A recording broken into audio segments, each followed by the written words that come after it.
the thing that weirds me out You is can still get this taps like that, but if you want them to go like night, you want to go deeper in. I trust you. Sink it deeper. Yeah. Let it go.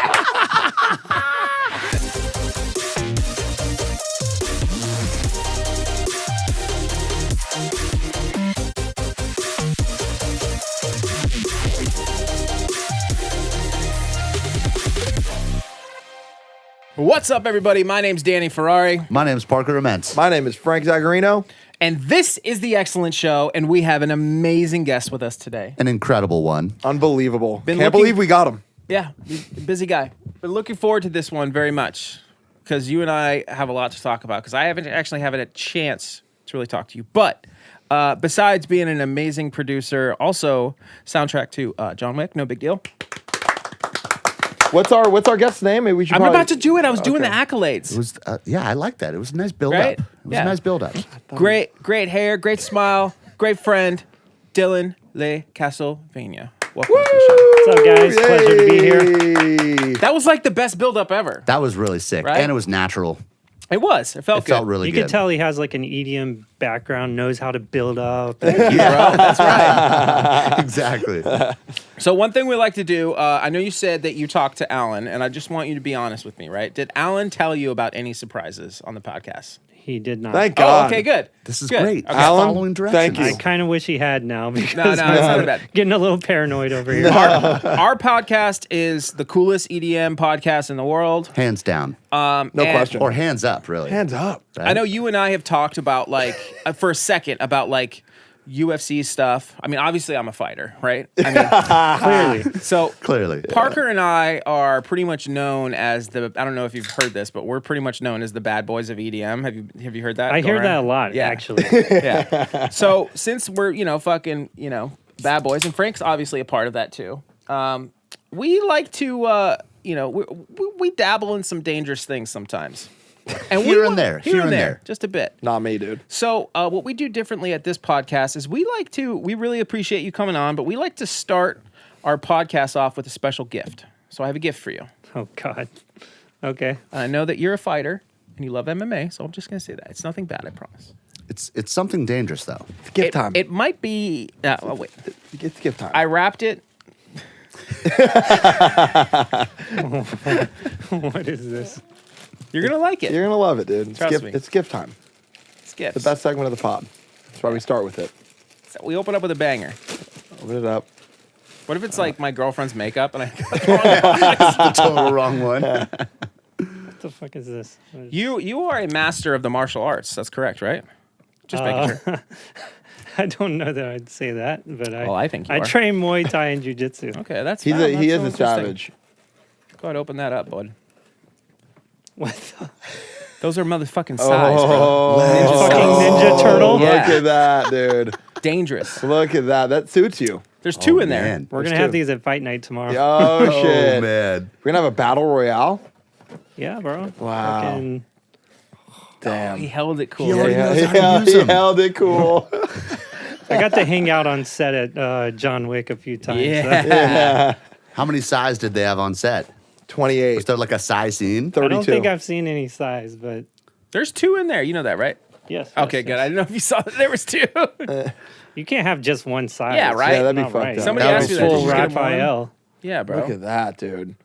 So That's hard. Look at that. welcome to the baddest EDM podcast in the world. Dangerous, a couple bad boys. You seem pretty bad to me. I think you can handle yourself. Well, I got some size to help me now. Yep, that's right. Who was your favorite Ninja Turtle? Leonardo. Leonardo. Oh, that kind of makes sense. I have this thing where I try to like think about like people's personality based on what like Ninja Turtle they liked growing up. I think You for a do. while it was Donatello and then it was Leonardo. Damn, that's so sick. Michelangelo. It kind all of makes day, sense, boy. too. You It see, does that make makes sense, sense, right? Of course, Frank's choice is Michelangelo. Right. Yeah, dude. I feel like Parker is either a Leonardo or Raphael. like a Raphael is kind of like a little bit of like a smart ass kind of, you know what I mean? But like also cool. Yeah, I don't even attitude. I don't even Yeah. remember. I don't even remember what Michelangelo was like. I think I've said this. He on was the like the He wacky, parties. funny one. He's Oh like yeah, the nice, party guy. nice. Yeah, he's nunchucks I and just the only reason I always say him is because my favorite pizza place back home where I grew up is called Michelangelo's. So I just go with Michelangelo. Isn't But that's that, also something Michelangelo would do. Fuck yeah, dude. That's right. I want was to talk that like about the, pizza, but I the don't want to get child- into it yet. though. Yeah. The child thing in the basement? Was that the What? the pizza Child place? thing in the basement? Yes. What What? are you talking? Oh, Pizzagate. Pizzagate. Pizzagate. Yeah. Yes. Was it that the pizzeria you're talking about? Yeah, Absolutely you not. weirdo. Are you sure about that? 'Cause it sounds really familiar, Frank. I think it was I'm called like serious. Pizza Planet, or I don't know if that's Toy Definitely Story. not Michelangelo's. Michelangelo's is a pristine, respected establishment. We're gonna have to look that up because Don't ever disrespect Michelangelo. So Don't you fucking disrespect me or Michelangelo's. we were eating pizza out there and we were talking about New York style pizza, and obviously I'm a big fan of New York and pretty much an honorary citizen. No, Pretty- not even close. Don't you dare. he's getting there. He's taking steps. Been there 3 times in his life. honorary citizen. No. He's learning about the bagels. Two of my very close friends were born in New York, you and Parker, and so you told me to go try the best. He said the because my favorite is Joe's. He said the best pizza place you got to go to is you have to go to what was it called? Best pizza. Best Pizza. Okay, In Brooklyn. How In they come Brooklyn. up with that name? But can I? I would've I'm thought. gonna cut you off real quick because you sent me a picture of the slice and it did not look the way I remember it. But give me. Your, It does have basil on it, correct? maybe a little bit. Okay, so I took my girlfriend and her mom and me, and we went to this place, and we walked. I'm not kidding you. Yeah, that's what we From- do in New York, dude. No. I know it was awesome, but we walked from Times Square to Best Pizza. What? Yeah, Why? Have you It's heard of New York, Have you 'cause heard of a fucking subway? I'm a New Yorker. That's what we do. We How walk in long New did York. that take? How long did that take? It was a couple hours. God damn. It was fun though. dude. I loved it. We went over the Brooklyn Bridge. It was the whole thing, right? So we get there. We finally get. Walked over the Brooklyn Bridge. Yeah, That's you never done That's that's goddamn silly. no, I've never done that? that. Oh, it's awesome. I've done it, but just to watch. I'm These guys aren't even New Yorkers. Am I right? Anyway, so I get there. I I'm try. walking here I tried the best over pizza. the Brooklyn Bridge. It's not that good. Oh man, But- it looks like it didn't look the same when you sent me the picture. I had It's- it like It's the basil. It's the oregano. It's like too much. you don't I like just- oregano? It's just too much. It was too much of it. Don't but you dare! my girlfriend and her mom thought it was the best. So, yeah. Oh, so you're just incorrect. Yes. Yeah. Anyway, let's talk about John Wick, bro. Sorry to talk about pizza. We're here to talk about you. Okay. So, So we had to get that out. It was important. yes, I know they probably know more than I do, but I heard about it and I talked to you for a minute about it. And you're telling me, obviously, I got to go see it. But the I have a feeling that no one in this room, besides me, has seen John Wick 4. nope, I've not seen it Yeah, yet. fuck you guys, I'm out. That'd be so sick. And then that's the end of the podcast. That's the end of the pod. I haven't been to like a movie in a long time. I definitely would love to watch it at home, and I definitely would, obviously supporting you, which would be sick. So what was that? First of all, I have to say, it's the kind of movie you need gotta to see see in it. the fucking theater. Yeah, It's yeah. just the bigness of it. Yeah. Yeah. The sound too. But it's too fucking late. You guys missed out. So So how did that whole thing come about? Like, how did you get into it, and what was like your experience with it? yeah, so I've worked on the John Wick films since the first one. And it kind of came about through my friendship with Tyler Bates, who's like a big composer in the film world. Right. Basically, I was a huge fan of his work, and like way back in the day, probably over a decade ago now, I wanted to do some like cinematic sort of like string arrangements and stuff for an EP that I was working on at the time. This is back when I released that EP on Mousetrap. Mousetrap, yeah. But I was just a big fan of this composer and his work, and like in my head I always have like been into like cinematic music, so like I wanted to like do that for my record, but I had no experience doing like Right. string arrangements or recording string sections or orchestras or any of that. And I was like talking to my manager at the time. I was like, dude, we should like reach out to this guy, Tyler Bates. He's like, I loved his score for the movie 300, like incredible. I epic stuff. love that score. It's Yeah, it's I incredible. love that fucking score. So I was like talking to my manager and like, oh, we got to hit him up and like try to work with him. He's like, dude, this guy's making like millions of dollars working on giant like Hollywood movies. He's probably not going to want to do your like techno EP. I'm like, you know what? You're probably right, but like It's always worth a shot. doesn't Go hurt for it. to Always worth a ask shot, and yeah. like just reach out. And in fact, even if somebody says no, it's still worth reaching out because at least then you're on their radar. 100%. Yeah. I It's like agree. he has no idea who I am right now. If I at least hit him up, Right. he's gonna listen to it. Hopefully, I mean, maybe not, but at least you're on the radar. Your name, yeah. You're putting it out in the universe. So, there was a guy named Todd Sullivan who worked for my manager at the time, Danny Zook. Todd Sullivan lived a couple doors down from Rob Zombie's manager. Oh, sick. And Tyler scored all of Rob Zombie's movies. Wow. Those crazy like horror movies and stuff.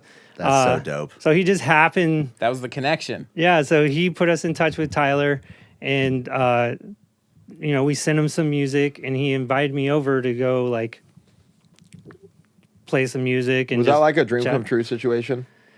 It was like I don't know. Had to be surreal. Yeah, it was just like, this is weird. Like, he has like the coolest house I've ever been in. Like, he's got like a 2-story studio that's like a wing of his house where he like works on all his music and stuff. And he, like, but super cool guy. We were just like listening to music and stuff. And then like he kind of asked me, because now that I know him really well, like I know that like he puts the art first, he puts the music first. Tyler's become like a real, like kind of a mentor to me, and like we're like family. Like every Thanksgiving I'm at his house. Like this is a person I look up to and respect more than like anybody on the face of the planet. Like just he's a great example of like what you can build and do with your art and music if you like are truly passionate about it. And Wow, that's amazing. yeah, I met him within the first year that I was in LA and like completely changed my life. Wow. Wow. But he invited me over there. We're talking just about music and stuff that inspires us. And he asked me kind of like, what made you decide to like pursue music? Because it's not like the safest route. Like most people are, you have to be a little like Crazy. a little crazy Delusional. For sure. Just For like- sure. Because you have to have faith in do. something that you can't see or touch. Like you can't feel it or touch it or see it or predict it. So and you have to have faith in this untangible thing. So you got to be a little nuts. Yeah. And there's really a lot of people enjoy music. They like making music, but not a lot of people take the fucking jump to like get in there and really try to make it like something that you build your life around. Yeah. So he asked me about that, and this is not something that I usually talk a lot. I've told this story before, like in interviews and stuff. I have talked about it since, just because people always ask of like how this all happened. But Yeah. basically, I opened up to him and just told him like, basically, I spoke at my mother's funeral. My mom passed away when I was 21 years old, and when I spoke at her funeral, like the message that I tried to convey to our friends and family was like, if you have things that you want to do in this lifetime, you absolutely have to do them right now, because none of us know how much time we have. And for me, that was music. For me, that was like the thing that I wanted to do. And so like, I don't know what made me like open up and tell him about that night, but it turns out he lost his mother at a very young age too, even younger than me. Wow. And I think that like, we kind of resonated on that, and because people hit him up all the time. He's doing, but for whatever reason, I feel like we connected on that. And so as we wrapped up the conversation, I was like, look, I know that you can work on any project you want to. You've got tons of things you can do, but you're the guy that I want to work with on this, and I love what you do, and I know it will be sick. But you have to tell me right now, I'm playing a show. This was like back when Avalon was like the spot. Control. Yeah. It was Control. called something else. It was like No, it's called Avalon. It's just they had a night called Control. Yeah, I was playing at Control that weekend. I was headlining that event. I was like, I'm playing a show at Avalon. Come just see what I'm doing, and like, just you could tell me then if it makes sense or if you want to be involved. He's like, all right, I'll come to the show. I'll check it out. And I was like, okay, cool. I left straight from the studio, this is when I was renting the B room over at Crystal Method Studio. Yeah. So I went straight from his house to my studio over there, and I pulled up that 300 soundtrack, picked my favorite track from that. I made the sickest fucking intro for the show. So smart. smart, my guy. That's so That was, dope. you're a So- legend. I made the whole intro to the set Using his score and like flipped it into like what I was envisioning. Oh, dude, that's so sick. Oh my God. Okay, What a but check this strat. out. Check this What a out. strat. So I made this epic intro. I got everything ready to go for the show. It's the big night, and it's like time for me to go on, and Tyler's running late. But it's the fucking intro. No, dude. Did you save it? Bro, I was like behind the stage, like behind the booth? talking to the opener. I'm like, keep going, keep going. I held the whole fucking like headline show to get Tyler in. But I had my manager go like walk him through the gates, everything, get him in. He gets up, he comes out, and like as soon as he gets there, I go on. I look over at him, I press it, and it comes on, and the whole crowd goes fucking ape shit. And I look over at him, he's got the biggest smile you've ever seen on somebody's face. And he stayed for the whole set, like an hour and a half. And then like he just came over and gave me a big hug. He's like, all right, fuck it, I'm in, let's do this. Dude, that is a unbelievably legendary story. Holy shit. That's So insane. we worked together on Wow. my EP. Dude, I've learned so much just from being in his orbit. I got chills from the story. The hairs on my Yeah, I arms are got a sticking little. up. I definitely Yeah, got a little dude. chub First too. of all, that is so unbelievably inspiring and motivating, and also like super emotional. Like how you guys connected. Like what a it was.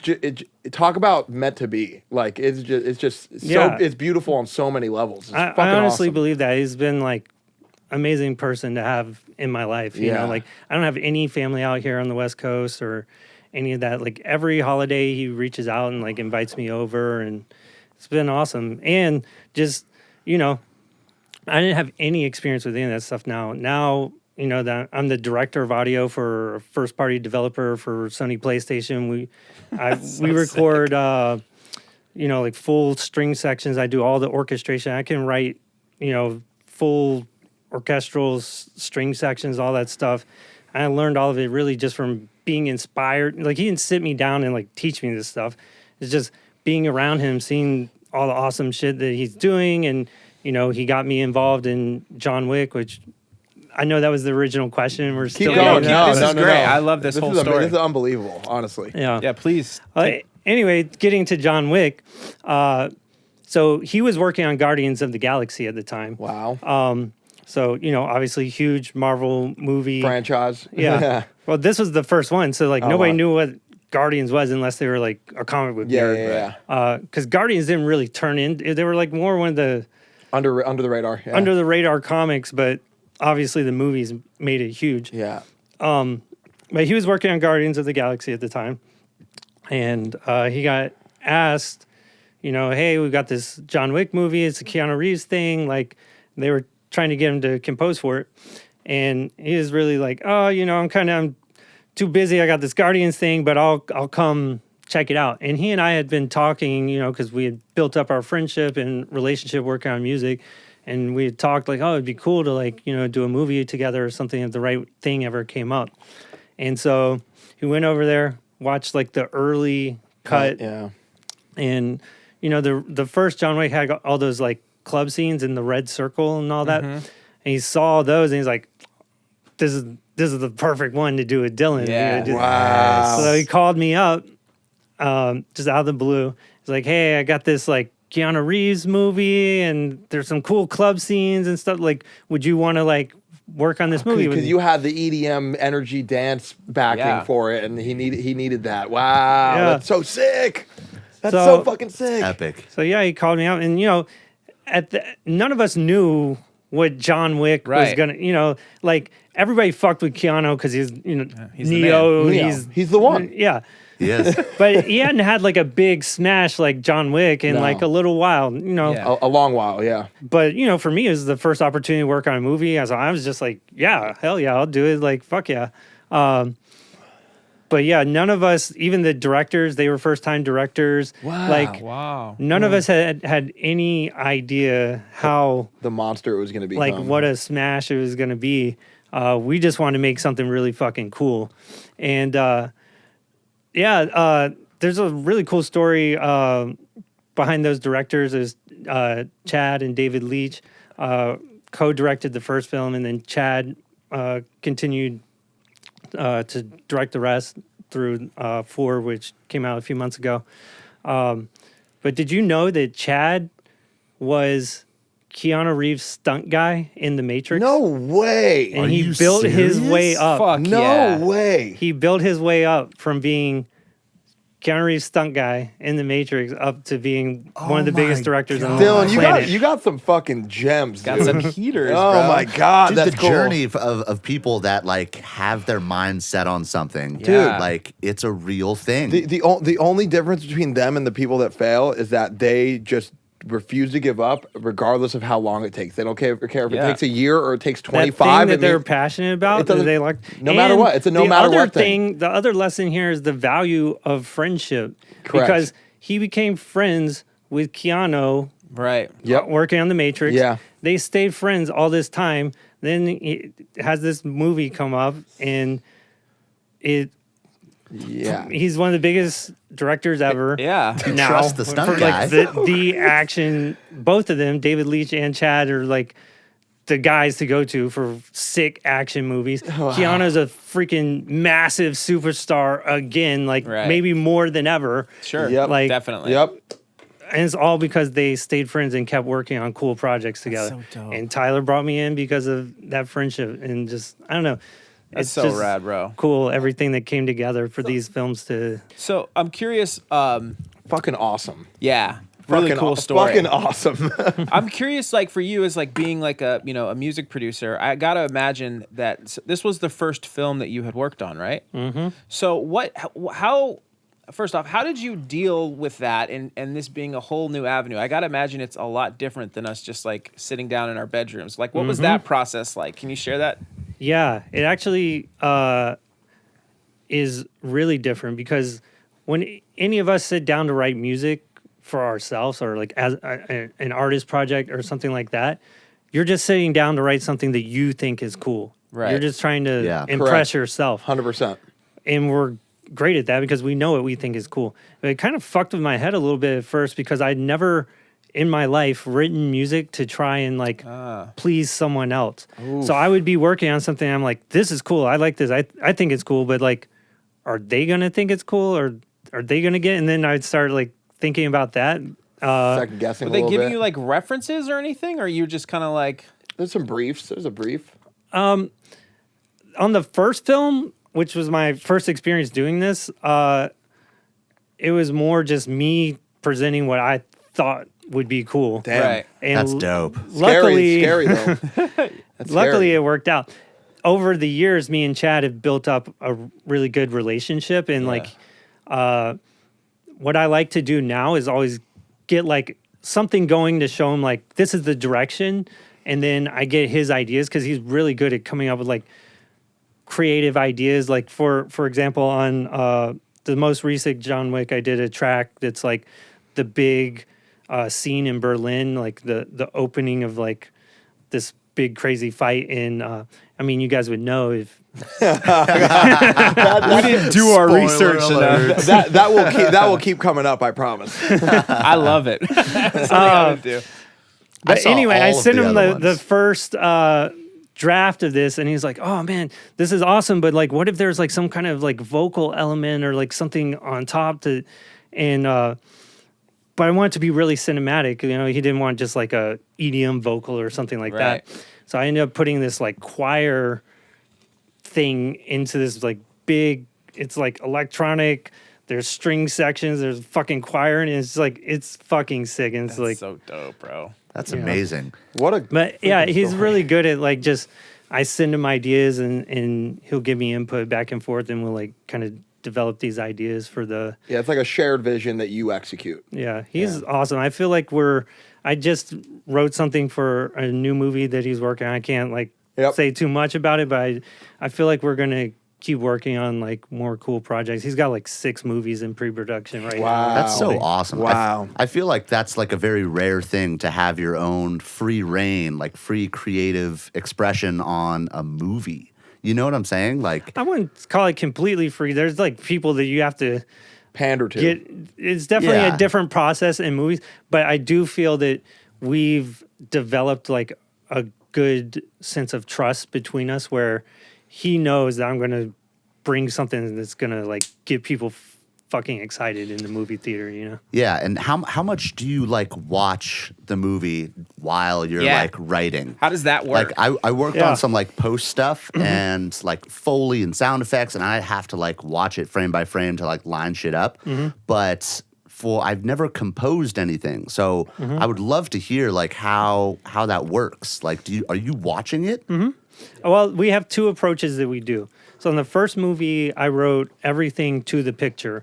So I timed out all the hits where I want them to hit with the action and all that. Yeah. And I think there's like a little subconscious thing that maybe like a lot of people don't pick up on like why the music works so well in the movie. It's Yeah. because of those little details where I'll time certain things or I'll like remove a beat, but something like there's a scene in John Wick. There's a track I did called LED Spirals. It's in the first one. Yeah. Where it's like building tension, and then he's like about to shoot like one of the bad guys, and the beat stops, and it's filled by the gunshot, and like the music Oh, that's becomes so sick. intertwined with I've seen that one. the sound effects and all of that.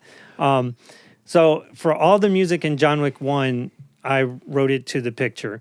In John Wick 2, Chad had them write in a scene because I have like a cameo in the film with that's Tyler so Bates. dope. Yeah. He had them specifically write a scene to put me and Tyler That's in so the movie. sick. I'm the DJ. Did you get the SAG? Did you get a SAG card? No, I don't. I didn't have any lines. I'm just like DJ. I have a couple close-ups though. You know, something. Yeah. But yeah, now I've been training martial arts for years and stuff. So I'm hoping some get point the in the fight scene? future Yeah. I can get That shot would in the be face so by hard. Keanu That'd be Reeves. so Maybe sick. one day. Maybe one day. I've seen people in the process of composing something for a film to picture, and what I found really interesting is we, as producing music for ourselves, we're doing everything like on beat or with a purpose in like 4, 8, 16, 32. Yeah. With composing for a movie scene and isn't cutting to a perfect BPM or on beat, so you have to put hits and off grid and where you would never do it if you were producing for yourself to match the cut of the picture, which is I found really interesting. Yes, when you're composing, you have to do that a lot. But also, what makes those scenes that I've done tricky is because it's club music, but also score music, and so it has to feel Like it's on beat, even though it's not. Yeah, Go it gets- every four. Yeah. Well, yeah. so wait, And you how have do to drop out beats. You have to do a lot of really tricky stuff. Yeah. I feel like It's crazy. Washouts and stuff like that. Well, no, you just have to. That's what I would do. You have to do- You have to make Crossfade. it sound like it is composed Right. as if it were a DJ playing it in a club for a club scene, but it isn't arranged the same way, and you have to make it feel like it is arranged the same way. Yeah. It's crazy. Yeah.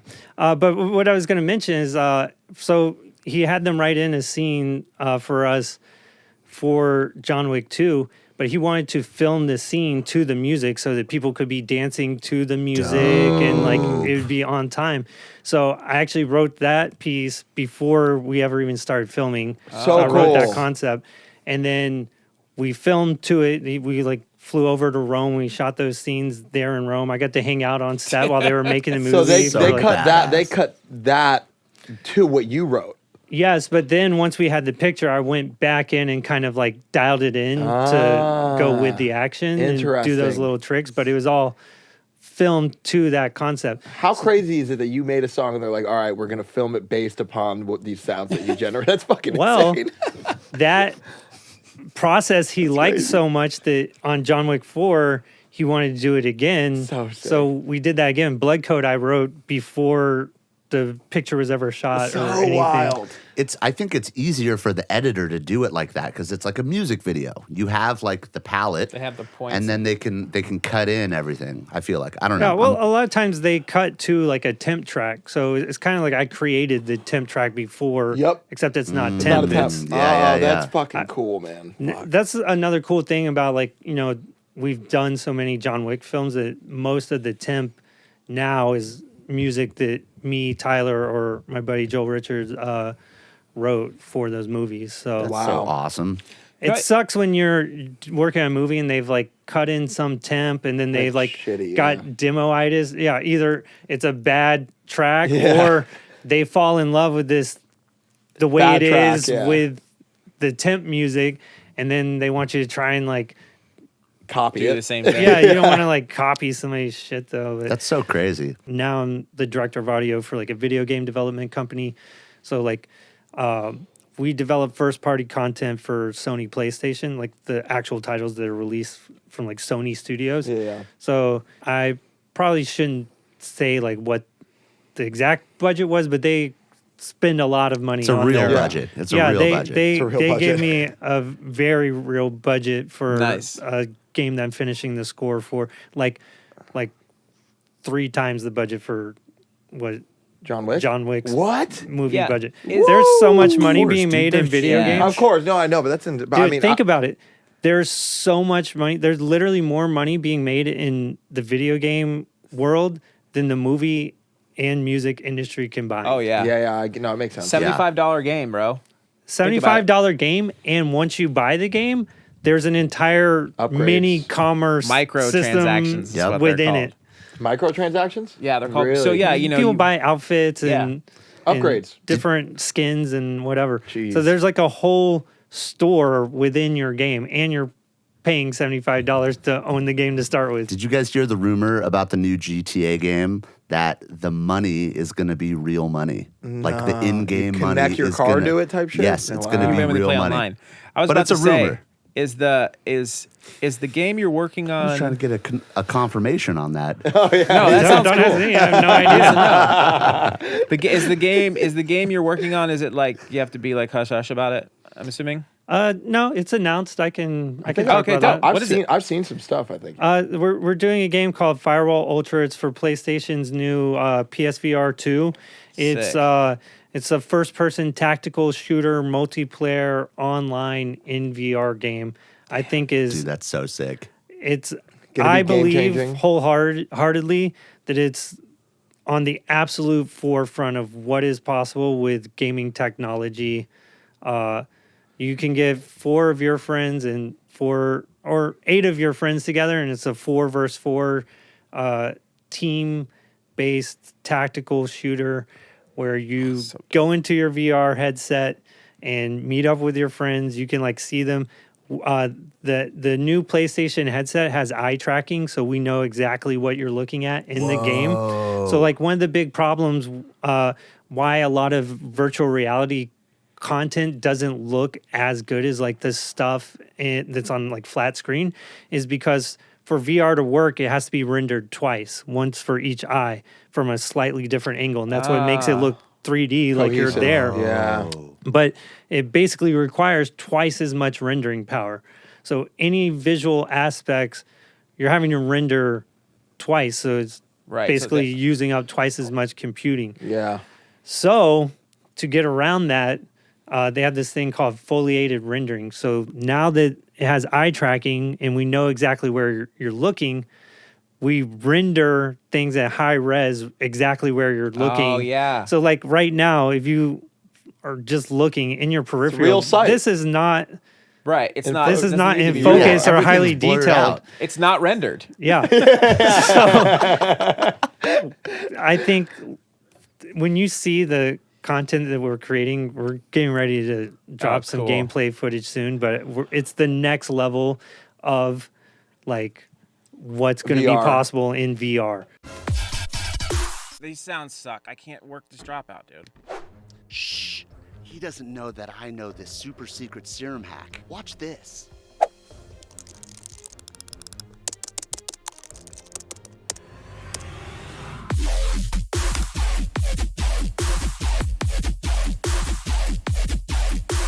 What is that? What did you just do? Dude, it's a one-button drop, baby. Let me see this right now.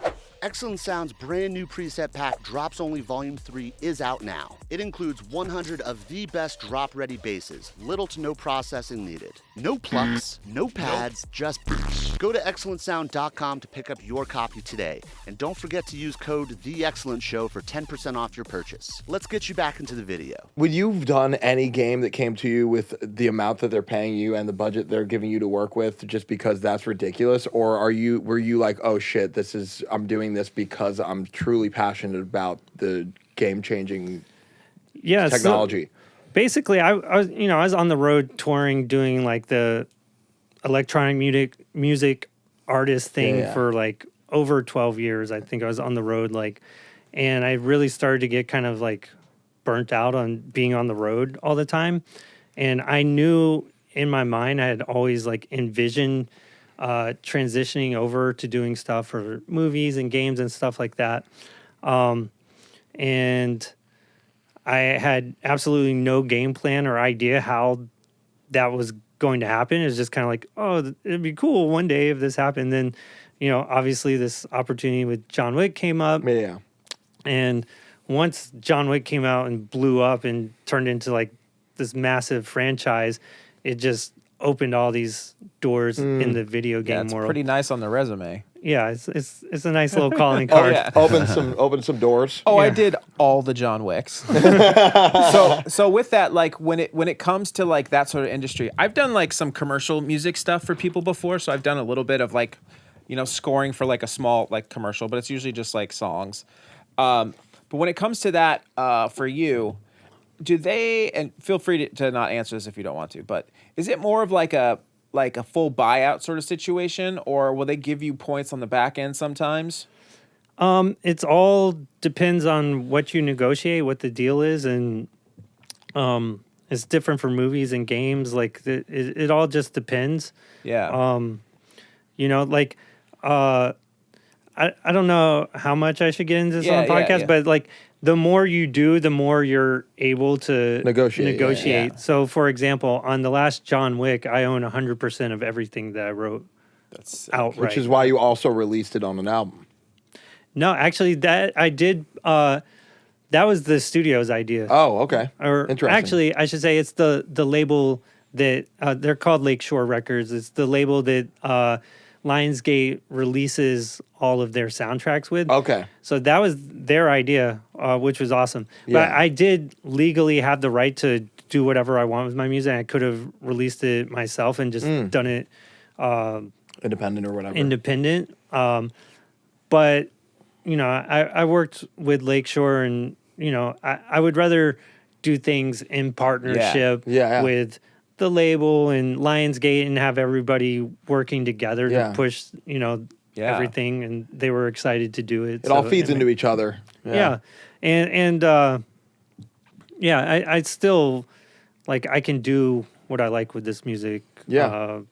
I feel like it's a really like unique situation. Like you don't see a lot of composers going after that as a composer. Like you have branding behind yourself as a composer.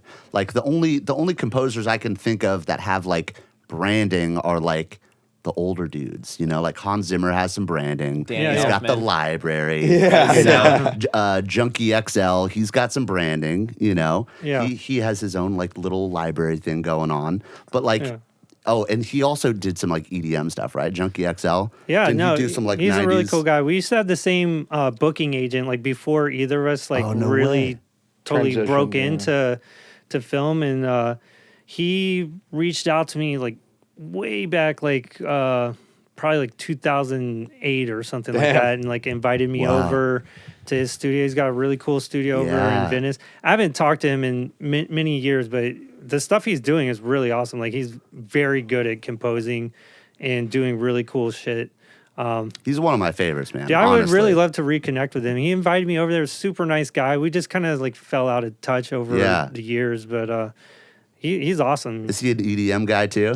Yeah, I saw him play at Coachella like back around that time, and wow, he did a bunch of like really cool like stuff that was big in the electronic world. Yeah. And then he kind of made like the same kind of jump that I'm, making as well. So Yeah. Is there anybody else like doing it like you are? Trent Reznor. Yeah. Oh, Yeah. that's I was kind gonna of say- on I know. a different Call. level. So that's kind of like a flip though. So what wouldn't I you think is, but okay. So what I wanted to mention to you is that what's super cool and like what makes me super excited is like in the world of electronic music, there is the artist sort of path, right? But you can really only realistically only do that for so long, and we have friends also too well, that there's do a that. few people, Yes. that stick around forever. But Yeah. like, to me personally, I just never envisioned myself being like the old dude at the rave. Like Yeah. still, it's just not what Tiesto? I. True. David Guetta. I wasn't gonna say Tiesto. We're all thinking it. We can say it. But what's cool though is like is so like Danny Elfman, right? Just an amazing composer. Mm-hmm. He's not gonna compose a dance scene, I don't think, of Yeah, in a usually movie. they get like some licensed track, and it's not like it's. I think the reason that the stuff that I did in John Wick is like resonated the way that it has is because it was written for that. It's not just they Right. just threw a track in there. That's what happens most of the time when you see a scene like that Right. in a movie. On occasion, it works. Like Blade, one of the most Yeah. iconic. Yeah. That was sick. Okay, Yes. that was awesome. But like other than that, most of the time it's just some club shit in the background. It's like Yeah. not. Passive. It's passive. Yeah, it's not like. I don't know how to explain. Not It's not part like of the scoring storytelling. the scene. Yeah, yeah, yeah. Exactly, Not the story storytelling. telling. Like in the first John Wick, that piece, Shots Fired, where it's like following him through all those different rooms in the club. It's like Crazy. I'm flipping the music in each room where it changes into like a different. I thing. remember. I actually remember that vividly. I remember that Yeah. scene vividly. Yeah. Yeah. So you got to tell me That's what in the first one. Yeah, Yeah, and yeah. like, but like, if you go look at any of the soundtracks for any of the John Wick films, like those songs have like the most amount of plays on like Spotify, so it's obviously like resonating for Yeah. some kind of reason with people watching it. Well, when you hear that music, it brings you back to. It just brings someone back to the first time that they saw that scene. Oh, or that part. So 100%. having that visual movie aspect set in people's brains makes them having that like visual connection makes them resonate with stuff so much more. Yeah, 100%. Yeah. I gotta ask you about what it's like going to a movie premiere. Like, don't you guys get sick ass gift baskets and shit like that? Like, what's that like? It's cool. It's really. I mean, obviously, it's really cool. Did you get to talk at the premiere and like people ask you questions and stuff? No, they asked like, like the dude, direct- Keanu more Reeves and director the shit. director Yeah. are talking. They don't want to hear from me. But don't you get Yeah, I like, did the music. No, everybody's boo. I thought you get like a gift Actually, basket they probably or some think shit. it's cool. With like Yeah. iPods and stuff like that. No, they like pass out roses No, and they stuff. give you Danny. like good ass shit. Like companies like give you a bunch of dope like so expensive iPads, shit, right? iPads, Danny. Yes. What kind of toys did you get? Actually, I got like some really cool like personalized gifts from the director. Whoa, that's. I have baller. like the if you had seen John Wick 4, There it is again. There it is again. there's he gave me one of the bullets from like the final scene in the movie, and it's he got it Engraved? engraved with the John Wick logo. and That's stuff. fucking Yeah. baller. And some other things like That's some other sick. like custom John Wick stuff. But yeah, and for the scene that I filmed in Rome, they were like shooting off the blanks or whatever. I picked up some of those and just took them. Go. Let's go, Nice. dude. On top of like doing all this this music for film and stuff like that, is it just pretty much like your main focus right now is just moving into that world, or are you still like have like an inkling to go out and tour and stuff, or no? I really don't have a desire to tour anymore. Yeah. I would be interested. You guys had Alan on Yeah. One True God. Yeah. So I hadn't played a show in like 5 years or something like that because I just have been focused on building my career Yeah. in this world. But Alan's one of my best friends in the world. He lives like 5 minutes from me. We work on a lot of music together. I really love this guy. Yeah. And so like last year on his birthday, we took him out for his birthday dinner. And at his birthday dinner, he told me that he was playing a show in LA and asked me to be his Direct support. direct support. No Yeah. way. You can't tell your best friend no on his Yeah. fucking birthday. The Red so. Chapel. He Was that at the strategized Roxy? Red perfectly. Chapel, yeah. The Red Chapel. Yeah. So Oh my I came out of gosh. hiding for that one show, and That's it so was sick. fucking awesome. I had a great time. So Oh, now I'm kind of like, wow. I Yeah. would, and I also put it out there like online. I was like, hey, I haven't played a show in 5 years. I'm not planning to play another show. This is the show. So if you want to come see me play a show, you guys I came to you guys for years. You're gonna have to Right. come here if you want to see it. And people came from all over. There's people here from Vegas, from Salt Lake, all the surrounding areas. Dude. But one dude flew from fucking Denmark to come to the fucking Roxy. And he was front row center losing his fucking mind the No whole time. way. For me and Alan. What a Yeah. baller, crazy. dude. Yeah, dude. There's so many different routes that lead to like EDM and like this artist career, like especially now. Like people don't think that you could like be an artist and then be a composer and then like play some shows. Like Yeah, it doesn't yeah. seem feasible to people, but like it's a total real thing. Yeah. So here's the thing about that we should get into, because it's really interesting. Like when I, like I said, after I did the John Wick stuff, that started opening up all these other doors, and especially in the video game world. And there's like a whole story about how that happened. But one thing that happened like after I got like basically offered this position that I'm in now is like running the audio department of this company. Yeah. I don't know. Should I get into the whole story? Get into it, Dude, bro. That's get what you're into here it, for. It's bro. our We're here, podcast. dude. I want to hear it. Okay, so Don't leave us hanging. You're making me want to quit Excellent, start doing fucking films and shit, Yeah, dude. we're gonna I'm have to start out. making some movies. Well, dude. Me and Dylan. the You're gonna point have to that make I'm gonna get to is that you can do all of it. Yeah, and yeah. they all feed each other. Well, Let's hear the story. Let's hear it. Okay, so I did the music for John Wick, and then I think Lionsgate did a deal with this game company, Starbreeze and Overkill, for this game called Payday 2. And they made John Wick a playable character in that game. It's like, Oh yeah, you could. I remember seeing that. Yeah, action game and or- Fortnite did it too. It's like a heist based game. Yeah. So they have these different heists that you What go in. what was the and name of it? Dope. I'm sorry. It's called Payday. Payday 2. Oh, I've heard of this. Yeah. Yeah, so they did a deal, a licensing deal, and they made John Wick a playable character in the game. So I cool. think it was like a DLC, or you could Yeah. pay to have like Yeah, the yeah, John yeah. Wick That's skin awesome. or Yeah, whatever. yeah, for sure. And so some fans of my music were playing that game, and this was like when SoundCloud was really big. So they were like listening to my John Wick music on SoundCloud and playing the game. And they tweeted at that game company, "Oh, you guys should get like Castle Vania to do some music for this game because you got John Wick in there." Wow, get The out of fans, here. dude. Is just a fan on Twitter. Fucking crazy. Tweeted at them, and I guess the guy that was like their head of audio at that game company was a fan of my music. So he was like, "That's a great idea." And this all transpired over Twitter. I'm like, "Hey, hit me up." Oh my Dude, god, that's so this sick. is out of control. So we lined up a deal, and I wrote a bunch of music for. There's like a direct line that I can draw from me saying, "Hey, let's just reach out to Tyler and see what happens."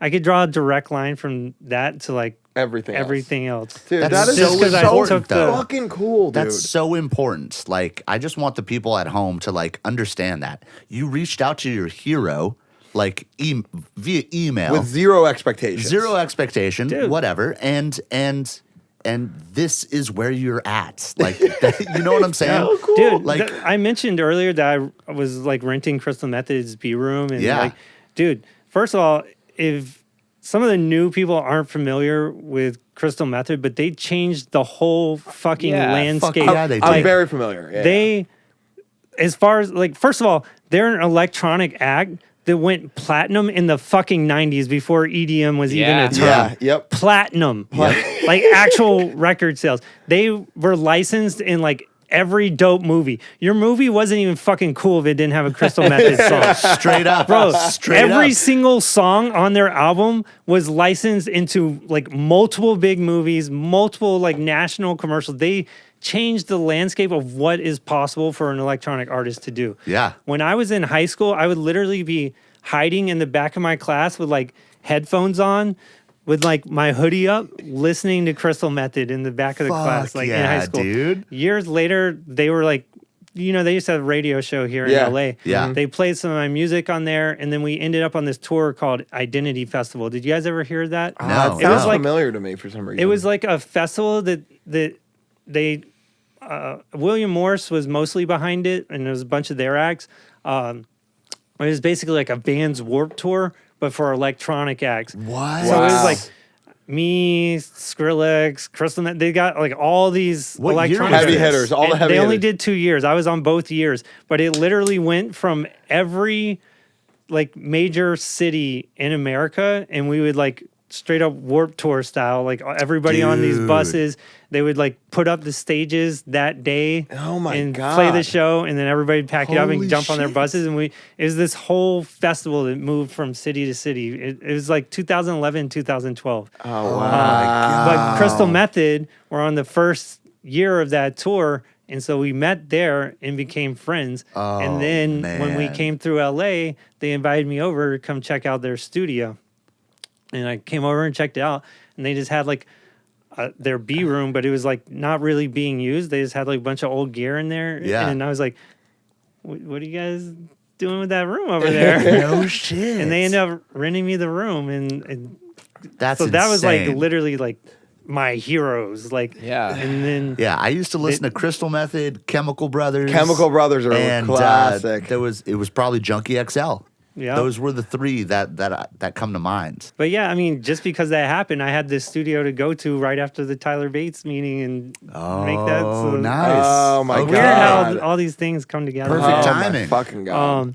Anyway, so I did the music for Payday 2, or there was already music in that game. It was like a same kind of thing, like I think part of their DLC content or whatever. So I did a bunch of music for that.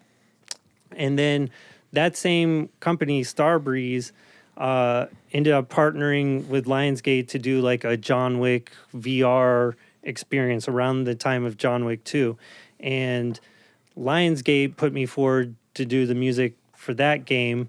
So Starbreeze first heard about me through like fans of their games. Right. And then they heard about me through Lionsgate, one of the biggest movie companies in the world. So that just like really positioned me really well with them.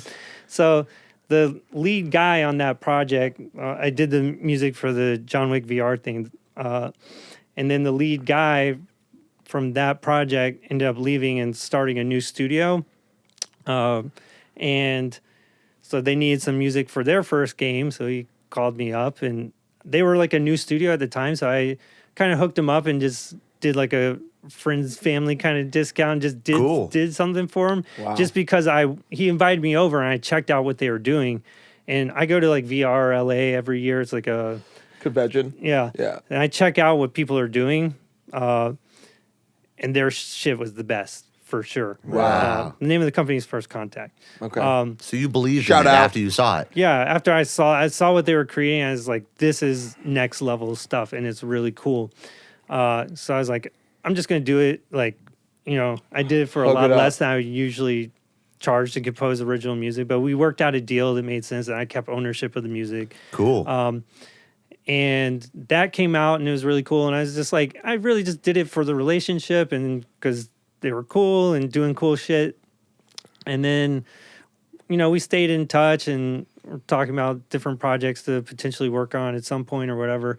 But they called me up like a year later, and basically things didn't work out with the audio person they had, and they ended up like inviting me to come in and like run the audio department at that company. Wow. And Jeez. at first I was like, oh, fuck no, I don't want a job. Like, I haven't had a Yeah. job in like over 12 years. I don't Felt like, like, why it the fuck- felt like that. Yeah, I actually, it was like, I remember when I was like a, touring artist and all that, and then trying to make this transition into doing this stuff.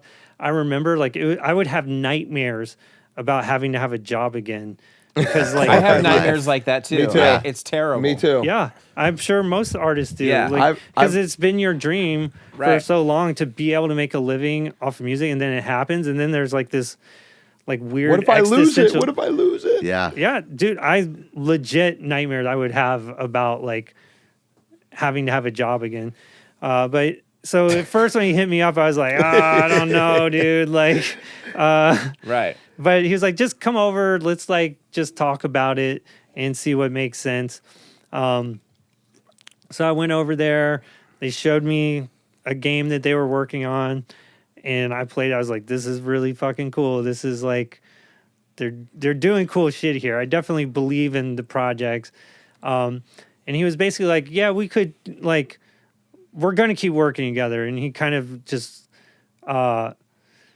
made a proposal. He's like, we could keep doing just stuff on contract work and you can just do the composing.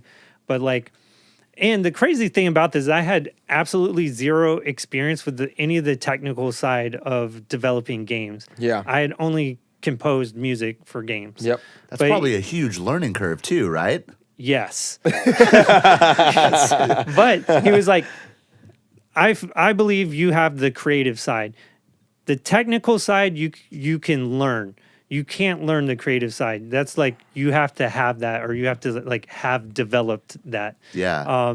And he just believed in me, and he made me basically an offer that I couldn't say no to. Yeah. He basically like told me, you know, just go think about it and like come up with like a number that you would make sense for you. Yeah. And then I Wow. went away and like gave it some thought, but I just didn't really feel comfortable like saying the number. So I was just like, you guys make your offer, and like if it makes sense, I'll do it. And if not, we'll just do some contract work, or I'll keep composing or whatever. Great negotiation tactic. Love that. Love that. Did it come back higher than what you expected?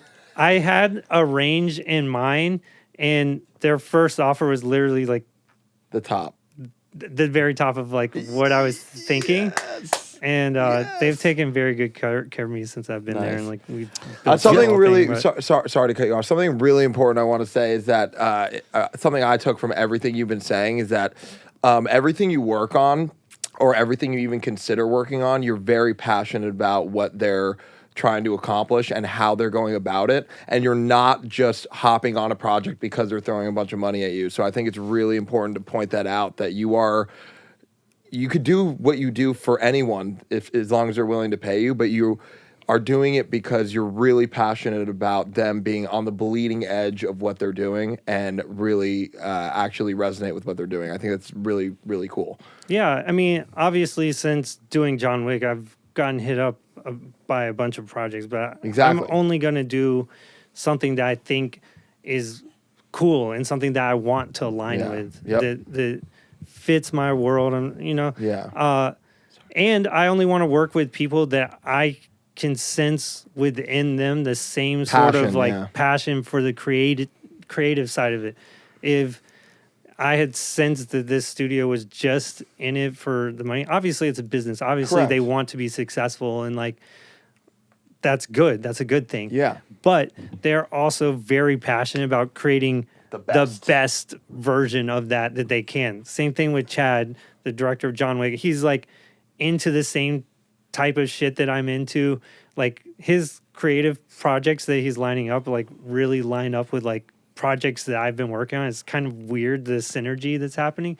But you know, like I go over and hang out with him, and we're talking about like classic animes that like inspire scenes from John Wick. Like a lot of the fights are like that's inspired Wow. from like classic animes like Ninja Scroll and shit like that. So I like Crazy. go hang out with him, and we're like talking about stuff like that. And then I go get like inspiration from music from those things. And like I don't know. It's just weird how like The universe works like that. yeah, man. it's also crazy how like I'm just like completely living like childhood me's like freaking. like if you told me like no dude I would But never dude, it's, fucking, it's awesome because you like created that. Like it's weird. Like my mom would always tell me to not say that it's crazy because Yeah, that's it true. all comes from what you did. And you made all of these decisions. You made it Manifested happen. it. And every time you say something's crazy, it means that it's like kind of like out of reach. But like, dude, you did it. You know what I'm but I saying? think it's also important to point out one, there was no game plan or strategy. Yeah. Yeah. Really. I think way too many people that get into the music industry try to like strategize and do all this shit. That shit never fucking works. Yeah. The most So true. success I have ever had in my biggest tracks that I've ever had and all of that was all just when I was having fun doing cool shit that I liked. Preach. There it is, That's Danny. so truth, bro. There it is, Danny. You don't even know when it like stuff will just end up happening because you're just doing stuff because you're enjoying it, and then stuff will just naturally happen, and you'll be successful. We preach that all we the time. talk about all this the time. all the Same. time. That Same. is big facts, and like anybody that is trying to pursue music, please take that to heart and let that guide you. Yeah. Because when you're like trying to make a track to be successful or to like jump on some trend or whatever, like I don't know what it is, but like There's no longevity there. yeah, it doesn't work. I've been guilty of it too. You know, I was a touring DJ and like, you know, with like at points in my career, try to like, oh, this is cool now. Fuck that shit. This is cool now. Yeah. I say. I mean, I'm embarrassed to admit that because I've always had that mentality of like, oh, I don't want to do that. But as a DJ, you're hanging out with all these other DJs and they're having success in some lane, and you think, well, I could do that, or dude, Yeah. fuck Dylan, all that you got shit. nothing to be embarrassed about, bud. Everybody does that. Yeah. So I wanted to I'm actually, just saying for my own self, Yeah, yeah, like yeah. I Hate pride myself in Staying doing true. my thing. You know, like when I was like getting into music younger, it used to be like I was into like alternative music and rock bands and stuff like that. The lamest thing you could ever fucking do is like sound like some other band. Yep. That was the lamest thing ever. Yeah. For some reason, was. in recent years, that It's sick now. It's like kind of gone away, and like everybody just wants to sound like everything else. Dude, fuck that Fuck shit. that completely. Because there's nothing new anymore. I couldn't agree more. well, really, I it couldn't just agree doesn't. more. It doesn't work. Yeah. That's the real thing about it. Is like It just doesn't feel authentic, and I think even if you sat somebody down, they might not be able to say like what it is about it that's not resonating with them, but it's just something you Because just it's not honest. It's not Yeah, honest it's music. just- it's Do you just- guys think it's like how it's made now? Like there was like some sort of energy back in the day, like Blink was like being recorded through like real things. There was like magic happening in the No. room. I don't think it has and then anything there's to do a with that. band now recording into like an Apollo, and it's like the energy and the vibe is like not getting captured correctly. Blink was into like bands like The Descendants and No Effects and bands like that, and those were those guys' heroes. So they started making what they thought sounded like that, but because it was them and they were true to themselves, they created their own sound But I'm of saying, influence. I'm saying the capturing of the sound. Do you think that affects the emotion going into the listener? I think. no. I don't know. But to piggyback on what you were saying, What do you think? I don't know. Because it's a weird question, right? It's like not the a question. no, though. It really, could be. really quickly. I know we're hating on copying right now, but I just do want to point out it's really important. I think that if you are just learning how to make music in whatever respect you are, you're gonna learn by copying all of your. You're gonna learn I'm by. laughing because I time- agree. 'cause No, what you're gonna we learn do- by copying all of your. so funny. You're gonna learn by copying all of your favorite shit, and then what you're gonna do is you're gonna nitpick. You like your favorite thing from this thing. You like your favorite thing from that thing. That's your favorite thing about that thing, and that's your favorite thing about that thing. Yeah. And then you're not even gonna copy all those and combine them. You're gonna take your own version of those favorite things and then combine them, and that's what's gonna make you different. So if you're just learning, don't be afraid to completely copy something to learn how it's done. And then once you gain those tools, once you acquire those tools, you're going to be able to make your own version of your favorite thing and combine them. And that's what's going to make you different. So, Yeah. Yeah, it's your influence. yeah. I will say I subscribe to you guys' YouTube channel. Yeah, you and did. have Yes. since Wait, before I've did? known you guys. Yeah. And I really enjoy when you guys do like kind of remakes of tracks and stuff like that. Thank you, bro. That's one of my favorite things to watch on you guys' YouTube channels because it's just interesting to see like how you do it. And That's awesome. So I do man. think Dude, thank you. there is definitely value in what you just said. Yeah. And one of the reasons I watched you guys' channels. It just helps you acquire the tools. That's awesome. Yeah, but there's a difference between like just putting out music that is just trying to sound like everything else and like investigating and trying to learn something to raise your Yeah, own skill exactly. set so that you can make your own thing. That's exactly what I'm saying. Yeah, I want to know how to make everything. Yeah, same. Yeah. same. And then because I See, back in the day, like when I was like starting to learn to produce music, we didn't have all the resources like you Yeah. guys' YouTube channel and stuff like that. You literally just had to like fuck around with stuff until you accidentally made something that sounded Right. cool or sounded like that thing you heard in another song. You're like, oh shit, that's how they did that. That's how I started. So wait, yeah. how did it start with you? Like, Yeah. were you in like Reason? Were you in like DP? No, like, dude, what I were had you a. doing? I didn't even have a computer, bro. I had a fucking Roland Boss RC20 or some shit. Roland MC505 Groove Box. That was the first thing I started learning to shit. program MIDI on. Groove And then Box. eventually I got like a PC and got like Fruity Loops and Acid Loops. You remember that? Yeah, Sony Acid. Sony Acid. And I started messing with that. That shit sucks. Yeah, I'm gonna get hated on by you guys by producing Logic now. no, I love Logic. Okay, cool. I mean, I I'm, don't. I'm Ableton, but I started in Logic. It's Yeah, a great, I have Me too. Ableton and FL and okay, and but he here's scores, the thing. bro. Yo, it's but so you it For makes scoring to sense. film, It's 100% It makes makes sense. sense. Fair, but dude, navigating through that but shit look, is brutal. It's You know not how that we were bad. talking about- It's not that bad. Okay, I'm getting to that. Ableton's way harder to learn for sure. Really? 100%. Yeah. No Yes. way. Sorry, proceed. Logic is essentially GarageBand I- on steroids. That sounds terrible. sounds Let the man easy. speak. Yeah. one reason I stayed on Logic is I've just built up so many like sounds and channel scripts Sure. and things that just like are like my sound, so they're just ready to go. So I'm not gonna, when I'm working on a huge project or something, I'm not gonna go like try to figure out how I'm gonna Transcribe score it, John yeah. Wick 5 in Yeah. a new DAW. That's not real information. I don't know anything about a John Wick 5. People on the internet are going to lose their mind. That was just an example. Damn, we got the viral clip. Let's go. We're clipping that out of But context. also, the tools that they have in there for scoring specifically, yeah.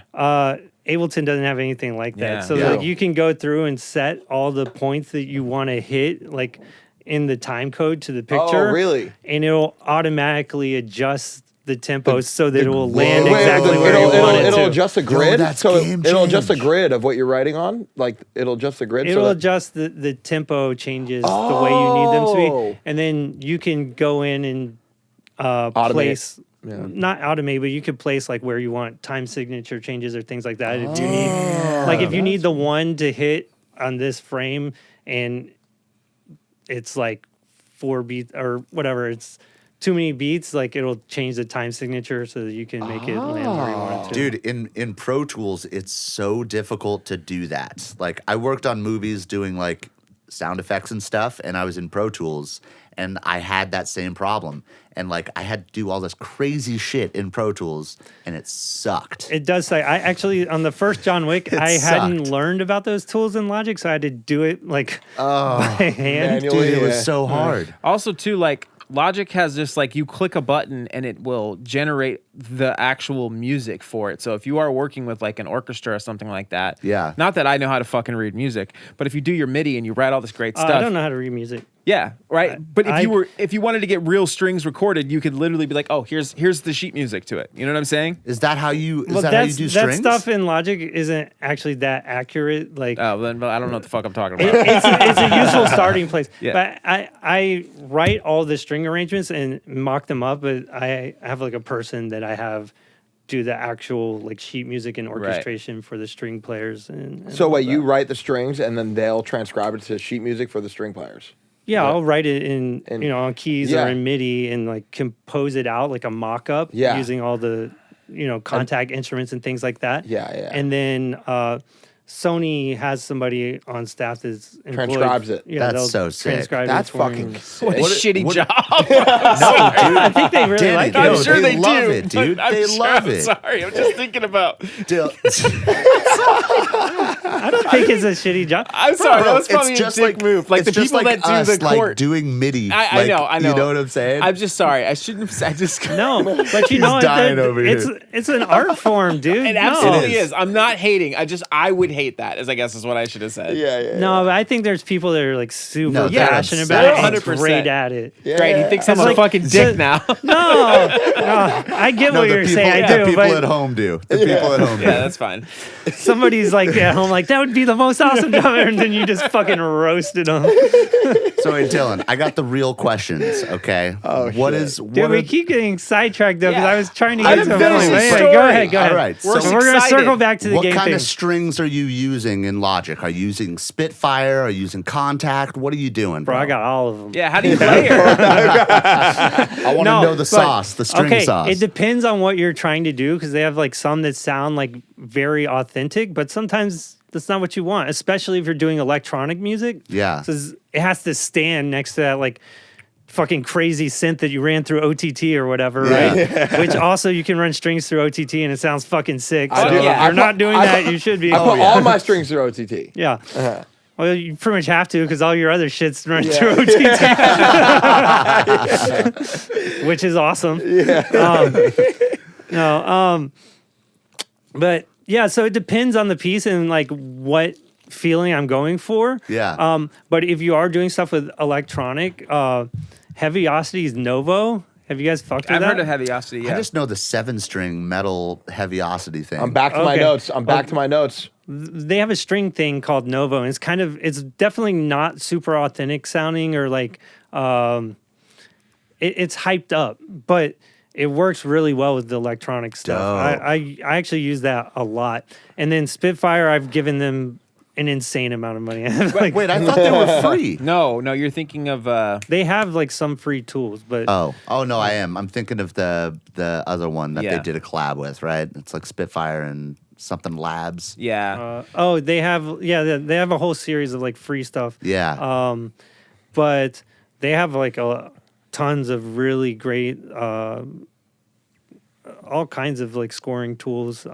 They're really good. I've given them so much money. They get me every Spitfire's time. They expensive. get me So- every time. when you're working on Wait like for the fucking Black Friday sale. yeah, when you're working on a major budget film like John Wick, they have a budget for music, right? So obviously they're paying you, but do they also maybe give you a budget to be able to use the budget to record stuff or to buy certain things that you would need as far as sound wise? Does that ever happen? Yeah, sure. Well, it all Does that depends on work the. like that or no? It's all deal by deal. It depends on what you okay. negotiate and all that. Yeah, that's not unusual. Like What a for great example, question, Danny. I always thought about that too. Right? Like I'd be sick. Like, oh yeah, I'm gonna They need a could give you budget of some- $10,000, and then I go buy all the fucking all the plugins and shit yeah, I they give you want. Spitfire plugins You know what I and mean? all that. Good like, question. yeah, it all depends like what you negotiate, but a lot of times it's just a package deal. Right. For a lot of those films, they just like this is the budget. We're gonna pay you this for the film, and then you use it how you want. So Okay. Like a record label, sort of vibe. Advance. It's an advance. yeah, but something to point out, like as a composer, when you write for one of those movies, like you will make royalties off of that for the rest of your life. Yeah. So Fucking it's worth sick. it to invest in yeah. making the music really great. One, so that that Sounds picture is good. successful and it's, people like that music, but also like when you're presented with those opportunities, like the most important thing is obviously that you deliver. Because if you ever Right. don't deliver, you're fucking Gone. you're not getting called again. Yeah. So you want to like continue to build. So you have to just make sure you do whatever you do to deliver. So circling back to the video game story because I want to get back into that. I have a question to segue into you. Okay. So when you were Usually you just Right segue. into it. no, because I wanted into you, I wanted to dude. ask him a question, but then the conversation went into another area. And since he mentioned talking about it and finishing a And story, go this is my into segue. Dylan. Let me go into you, Dylan, and say you mentioned so back Opened up a little Yeah. bit. Going back in. when you were talking, we were last talking about the whole. You started. You took this job, right? And I don't know if I missed something, but you said you had to learn the technical side of video. Yeah. So what is I don't know if you seem like you guys understood, but I was like, why did you have to use what do you have to do in the technical side besides just make music? Did I miss something? No, I oversee all things audio at this company. Ooh. So like gun sounds, all that shit. well, on the first 2 games, I created 100% of the sounds that you hear in the game. On the first Nice. 2 games, you said? Yes. Yeah. So, and did the implementation into Unreal Engine and Wise, which is like Oh yeah, it's a we signed up for that. Yep. it's a game developer's tool. Yeah. It's basically the sound engine within the game.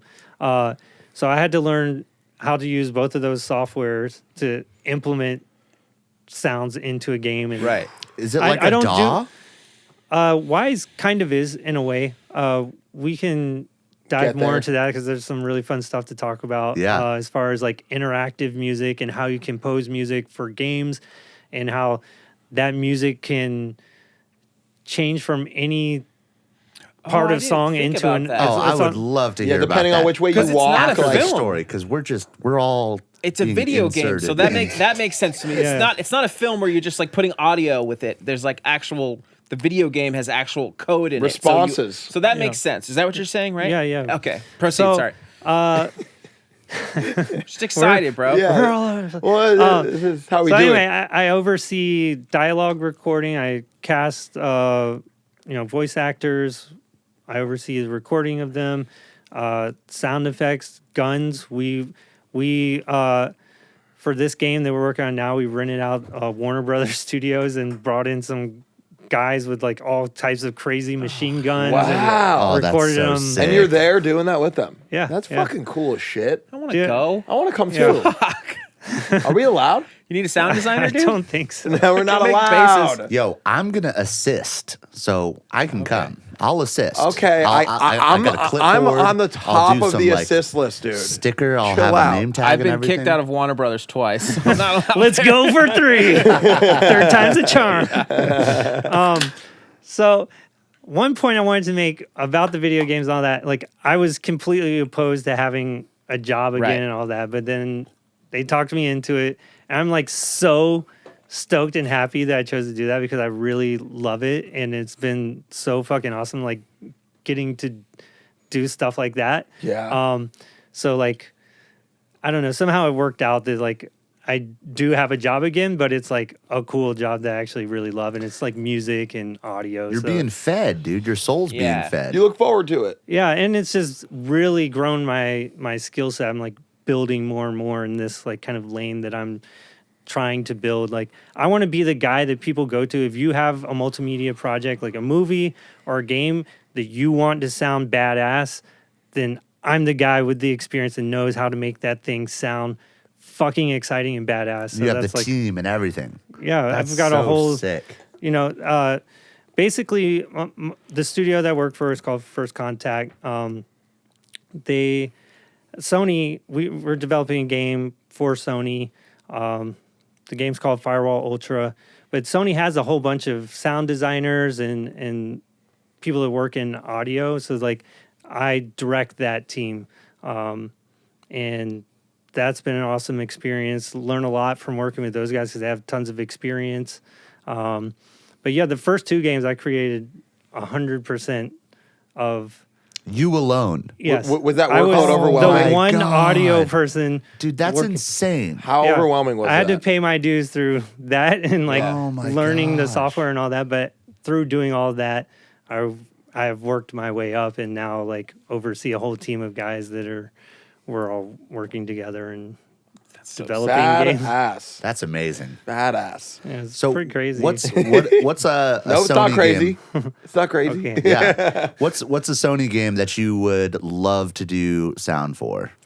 That's already out. Like, Oh man, you know what? The things that already exist, they've already got really great people. So like, you know, like I love a lot of their games. I love The Last of Us, the storytelling and all of yeah. those. But the people that they have doing the music for those are the right people. Like who's the guy that why- does Last of Us? He's the Spanish guy that does like all the guitar. Yeah. Like, I'm not sure. It might be Bear. I know Is this they a Parker fact. I'm so Bro, no, I'm serious. He does the crazy Spanish Jamie? acoustic guitar. Look it up. Look it up. Kean knows, Jamie! actually. the guy He who does does. God of War. He's incredible. Oh, dude, Oh, God yeah. of War is amazing. Yo, so my cousin's Freya in God of War. Oh yeah. Yeah. That's She was like awesome. trying to get me to work with the composer guy. And I was like, I was doing other shit or something. But Oh man, you should have done it. That's Yeah? fucking awesome. That's crazy. I could totally like link up with her and shit. But she was like, "Oh, I work with the composers." She's trying to do her album and whatever. But yeah, that's. whatever. Wanted to ask you about that because the God of War stuff is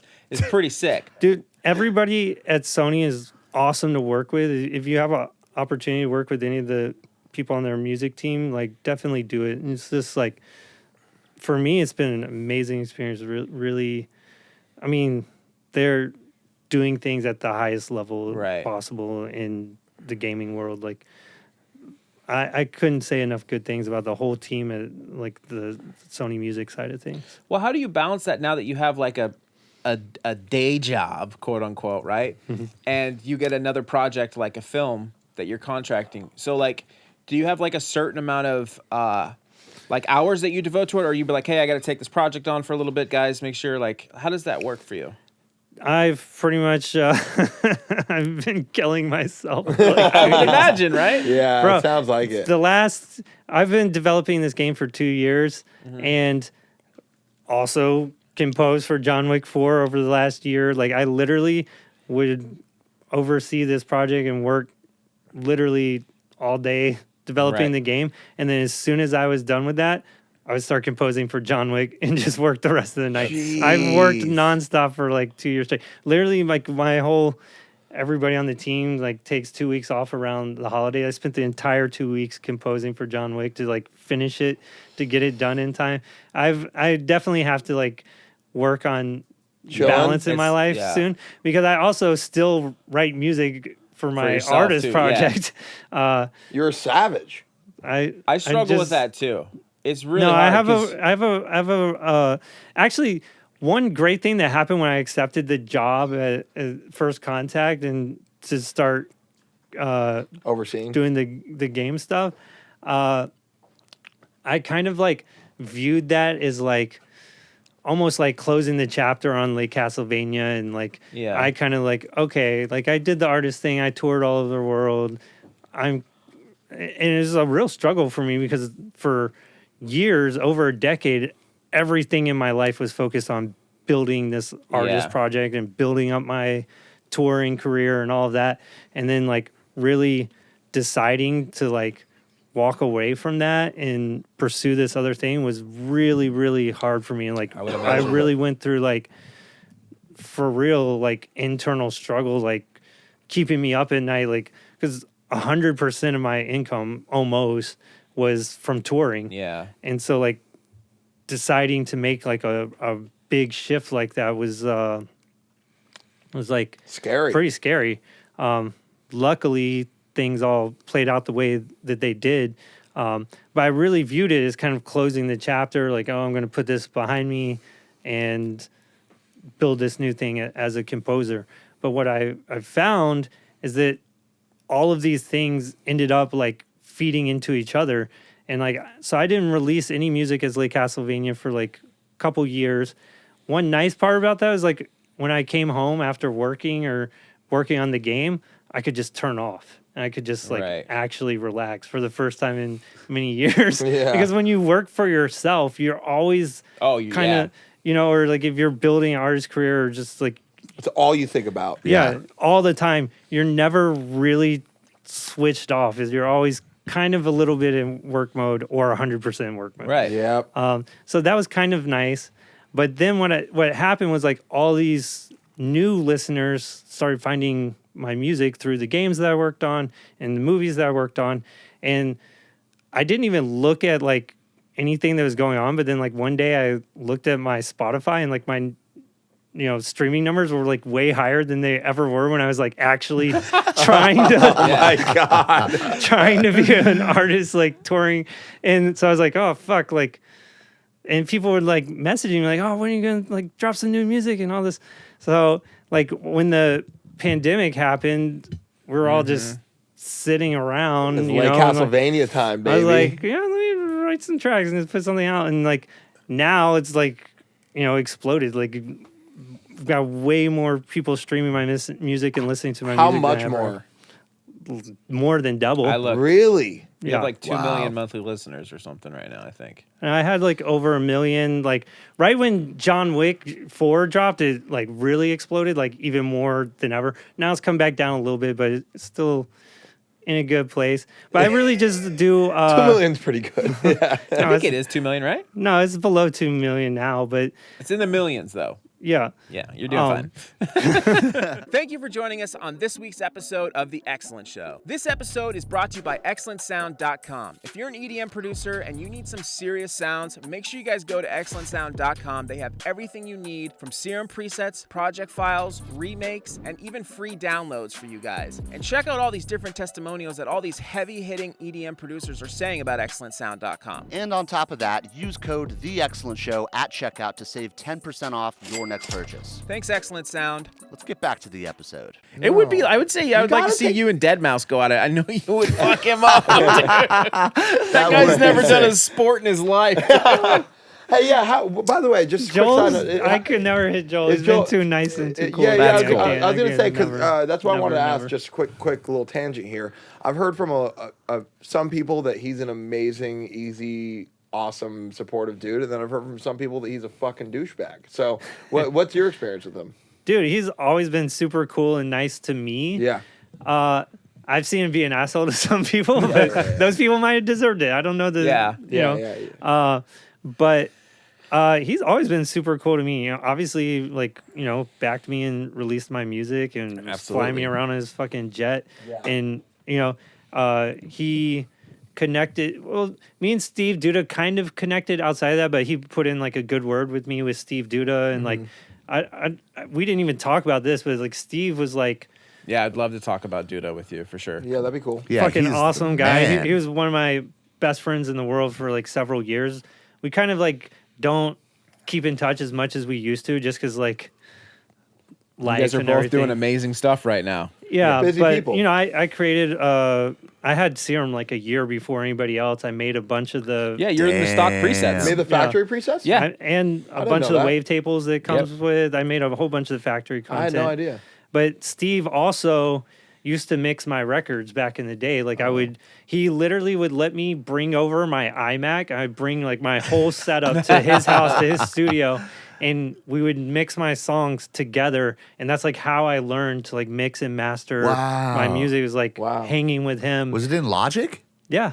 Wow. He's in Logic? He's in Logic? He agreed to like let me bring my whole rig over there. We Holy would go through my shit. tracks. He would do it in Logic, even though he doesn't use Logic. But we would, mix So you my could learn. tracks. So you could learn, yeah. And then I also had the benefit of like, I'd take it back with me to my studio, and I could look at like what we did and Yeah. like Oh, make that's any additional so tweaks and stuff like that. valuable. Bro, it completely like before that I used to think like, oh, I'll never be able to like just mix tracks and make them sound that good like on my own. Yeah. And now I mix and master everything myself. Like do too, all that yeah. stuff in those John Wick movies, like all mixed and mastered by me. But I definitely from learning from him and like That's totally so huge. I mix and That's master so huge. I mix and master all my stuff myself as well, but the only thing I could attribute that to is being too broke to afford other people to do it and having to learn how to do it in order to. You should have an idea how to do it before you pay somebody how to do it. Correct. Yeah, but that's- I like that. That's a very interesting question. Like, have you ever paid somebody or had somebody else mix your art, like your music? Yeah, so I was paying Steve at the time. I've worked with people before that. That's like what I used to do is like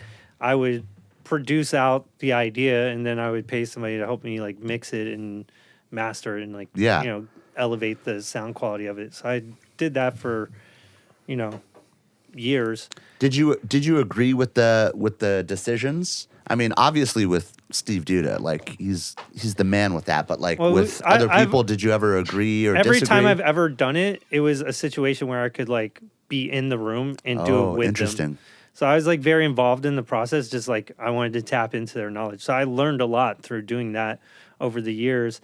And then in this situation, that was the first time I was actually able to convince somebody to do it on my rig. That's Yeah. And then I could learn from it. And I basically did that up until one day I brought it over and I would like pre-mix it to like Get it using set what up. I had learned and to get it close. And then one day is like, dude, you don't need to pay me anymore. Like, you got this now. That's awesome, and then man. from then on, I just mixed and mastered my Do own you stuff. do you have like any like, because you did make some of like the beginning presets for Serum and like you obviously knew about it before it came out? Did you did you think that it was going to be as successful as it was? Yes. And two, do you know any other like secret features about that synth that maybe most people don't know? No, but I can tell you, you know his OTT plugin? Yeah. He made that for me. The reason that exists, No, No he didn't. swear to God. No. So I was, because I'm a Logic guy, and I was pissed. You know, everybody uses OTT What the fuck, in Duda? Ableton, and I was like, bro, like, it pisses me off that like I don't have that because it's just like it does Yeah. sound It's awesome. the sauce. And so it like started out as a joke, like, oh, it'd be funny. Is literally, I was like, it'd be funny if there was like a one knob plugin that just doesn't emulate the multi-band compressor. It literally Just just OTT. emulates OTT. It's just a one knob thing. So that's where it started. But then after joking about it, I was like, I kind of really fucking want that. Like, Yeah. And so like I kept kind of like bringing it up when we would mix my records. And then way. one day he was like, hey, dude. And he fucking sent it to me. Oh my Yeah. god. And he fucking made it. Obviously, it ended up with like 3 knobs. And he's Right. upgraded a little bit now where you can Adjust the time and stuff like that. turn them off. And, Yeah. but yeah, that happened Holy shit. because he was mixing my records and I wanted to be able to OTT shit. And Legend. now it fucking exists in the world. Dropping another gem. All because of Logic. All because of Logic. That's and- so insane. My other question too Oh, was but the secret sauce Yes, that thank a you. lot of people don't know about the OTT plugin and why when people hate on it because they're like, oh, it's not the real OTT. Yes, it is. Something very cool about this is like, you know how in like Logic you can switch it from the view like that doesn't show the GUI, it just shows the controls. Yeah. In there's a clean crossovers button that you can switch because the OTT in Ableton, the crossovers create aliasing. They're not Yeah. clean, Yep. which is actually fine. Anybody that says anything stupid about OTT, not whatever, don't use it because of this, like, that's fucking stupid. Yeah. It just sounds awesome. It sounds doesn't good. It matter. sounds good. It's already full frequency. That's the whole point of it. Yeah. So, like, when you're adding some aliasing, who fucking cares? It just sounds big and awesome. Yeah. Like, but if you're using it on your master or something like that, like in a light amount, obviously you're not going to go crazy on your master, but a lot of people will put Do. like a little OTT, Yep. turn the mix down, put the clean crossover on in a situation where you don't want to add aliasing across your entire track. Yep. interesting. That's cool. But Wait, well, Ableton so doesn't have Ableton that. doesn't- yeah, we don't have Wait, that. what about the Ableton. time knob? Isn't that what the time knob does though? No. No. This that, is that about gets the, rid of artifacts. Sorry. Yeah. yeah. That has nothing to do. The crossovers where the multi Bands, the Right. bands cross over. Yeah. So basically Steve just put like a switch where you can switch to a much higher quality crossover. But you can only Oh. do it in that one view in Logic, is what you're saying. Yeah, there's Oh, no that is a button gem. for it. Right. There's no Hidden anything feature. on the Oh my god. there's no way to access it from the GUI. You have to switch to that other thing. It's a little secret thing you could tick on there. And what about And that's on my master and like all of my recent tracks. Just a little bit, 11. What little percent would you 10%, say? I'd say Ooh, 10%. 11. You're around there. 11 to Ooh, 17, 11. depending on the track. Sometimes went like less, this, but Depending on the track. it's No, on that's this a side of the serious plugin. I love it. That's serious. Sometimes you see people at like 20%. No, I think Like, 11 to I think 17 17 is about the highest I go. I do go Yeah. to 17 regularly though. So Nice. is you got to play with Serum before it came out, right? Yes, And I asked yes, you, I said, yes, did you know yes. right away if it was going to be? Okay. yes, So 100%. And this is the thing. I would tell Steve, like when he was working on it, I'd be like, dude, this is going to be a game changer. This is going to be like, I was telling him it's going to be huge. Like people are going to lose their mind. it taught me Because synthesis. Massive was like too. the thing at Yeah. the time, but this Yep. was like way better than Massive. 100%. Way more like the Intuitive. first day you Just use it, it's easier. intuitive You know and how you to do it. understand it and can make dope shit the very first day that you start working with. A lot of things at Massive, you have to like really learn how Yeah. to use it. And then the other thing about it was like Massive, you're stuck with the wavetables that it comes with. Right. This was like the first plugin that Drag came and out. drop. I mean, I think there maybe were some other plugins where you could do your own wavetables, but this was the first one where you could like just Drag and drop. create your own wavetables. It's like infinite source of like sound Yeah. possibilities, and you could like create a dope sound and then print that to audio, make a wavetable out of that, bring it back in, and it's just Yeah. like nothing. Now tons of things jumped on the wavetable and like wannabe Right. Serum, Yeah, but like yeah. he just nailed it at the perfect like Time, level man. of like ease of use, easy to understand what's going on, High quality. sounds great. Like Crispy he just clean. got the perfect mix of like you can do all this dope stuff that you can't do in other things, but also easy to understand. Like a lot of plugins came out trying to be like the Serum killer, but they tried to do too much. Right. Yep. It's like, okay, it's cool that you have that, but when I just want to make this dope sound, I just go to Serum because I Yeah. know I can do it easily in like 2 seconds. The only But- other one. Go ahead. Sorry. Like he told me when I was like telling him that it was gonna be a game changer and it was gonna be huge. He thought it was like when like you're hanging out at your friend's house and you play him your track and they're like, "Oh yeah, it sounds good." So he had no idea. He told me after the fact, like after it came out, dude. I remember he sold his house over on. He lived off of Coldwater Canyon. He Yeah. sold his house and then like. It was in Hawaii now, right? No, now he bought like this 8-bedroom compound in Cabo. That's like Cabo. incredible. Sorry. So yeah, yeah, yeah, sick. But Cabo. anyway, at that time though, like before Serum came out, he bought this house like kind of at the top of the hill over there on Coldwater, and he was planning on paying that house off over like 30 years, and Serum made it so it was immediately paid off. the same year that Serum came out, that house was paid off, and he bought another house Yeah. in Silver Lake. Let's Yeah. go. I don't know if that timeline is totally like.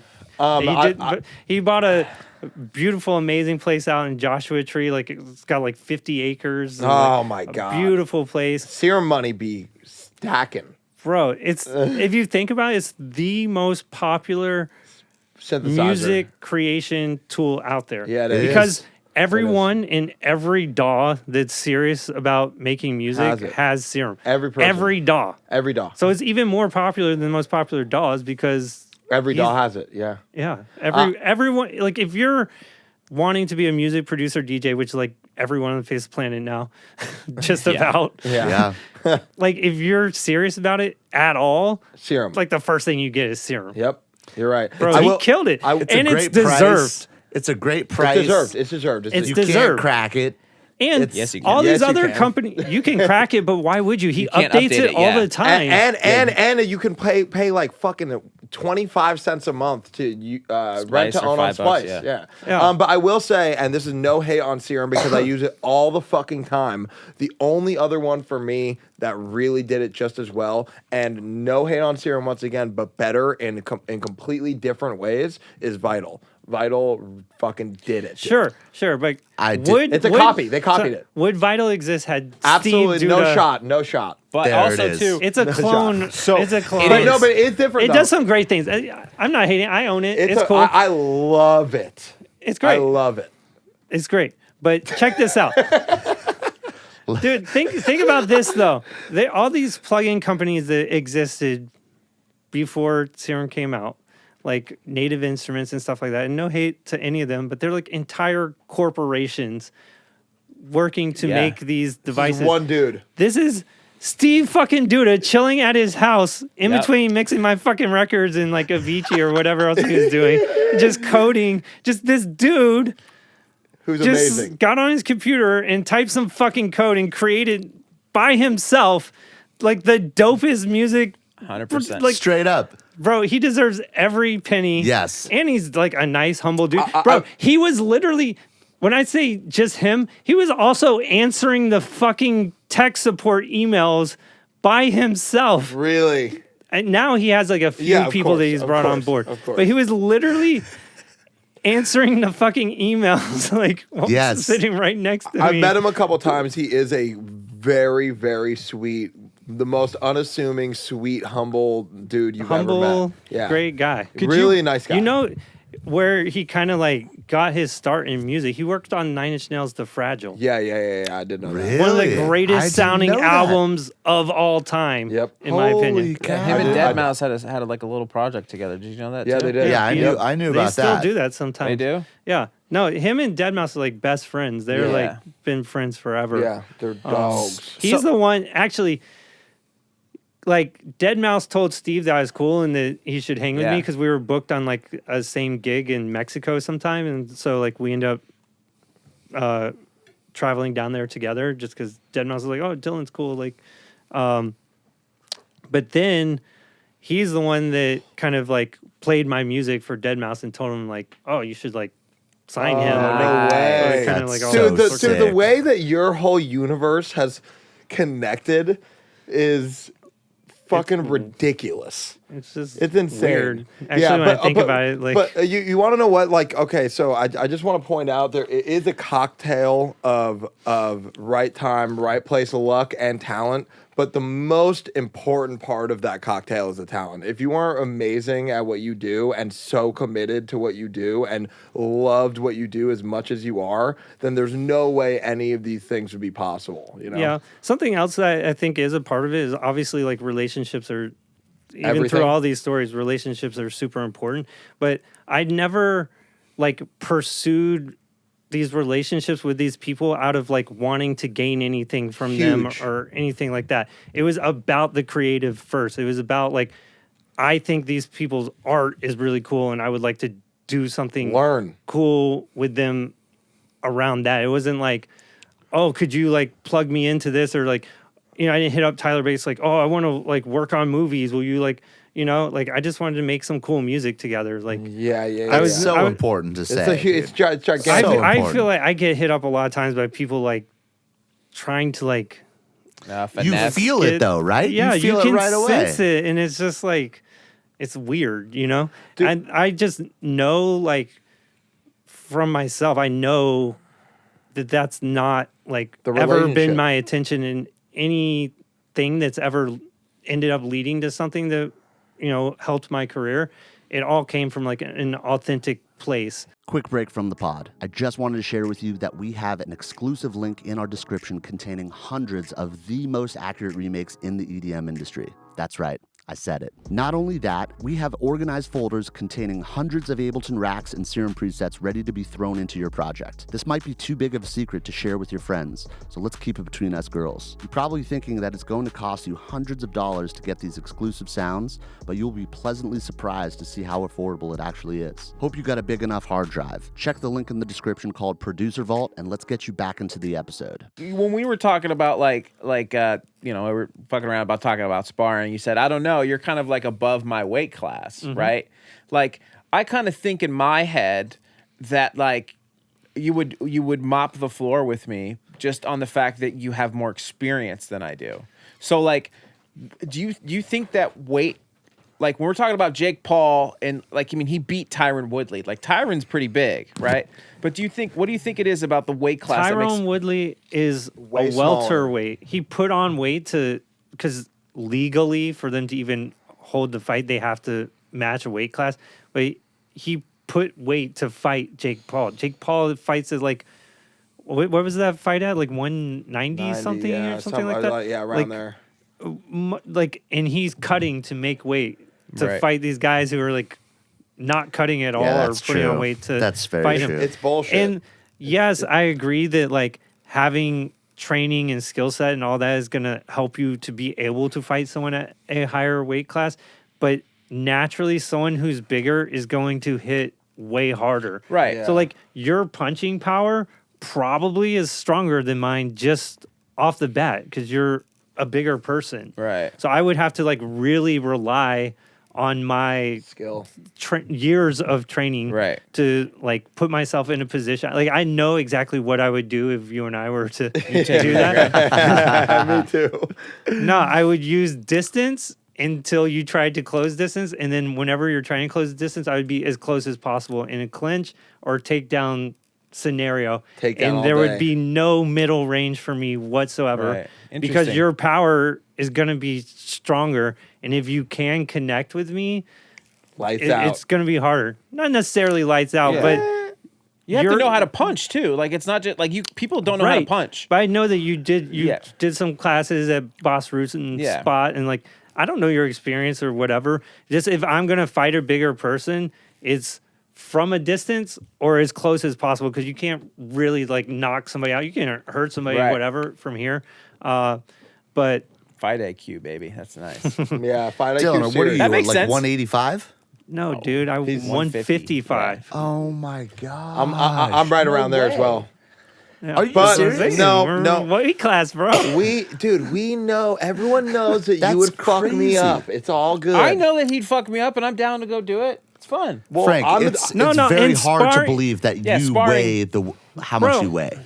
Sparring's I weigh. different. I When weigh. I try to get you I guys weigh- to come to the gym, I for fluctu- sparring, we're not trying to hurt each other. Yeah. We're trying to both improve. Yeah, I understand. I'm not like throwing anything full force. We're just seeing who can touch each other, who can find No, but openings. it's crazy. Yeah. I'm a skinny man. That's what dude. I would love. dude, I'm it's like so much 200. fun. It's super I'm fun. like yeah. And it 190. doesn't matter. That's why I was like Skinny. confused. I was Bro, like, well, I'm look at like, our arms, dude. I would just want to fucking just tap around with somebody else that Oh, no, does you're it. stuck. You know what I Yeah, mean? it's 'Cause fun. it's so and it feels good. It feels so good to like Our legs are the to same. counter.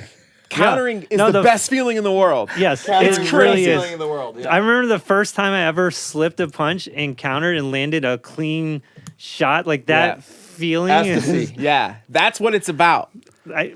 we at my gym you have to like test in to be able to spar, so you can't like Get fucked up. It's two sides. It's one to make sure you have enough technique to protect yourself, but also to show that you can control yourself and not go Yeah.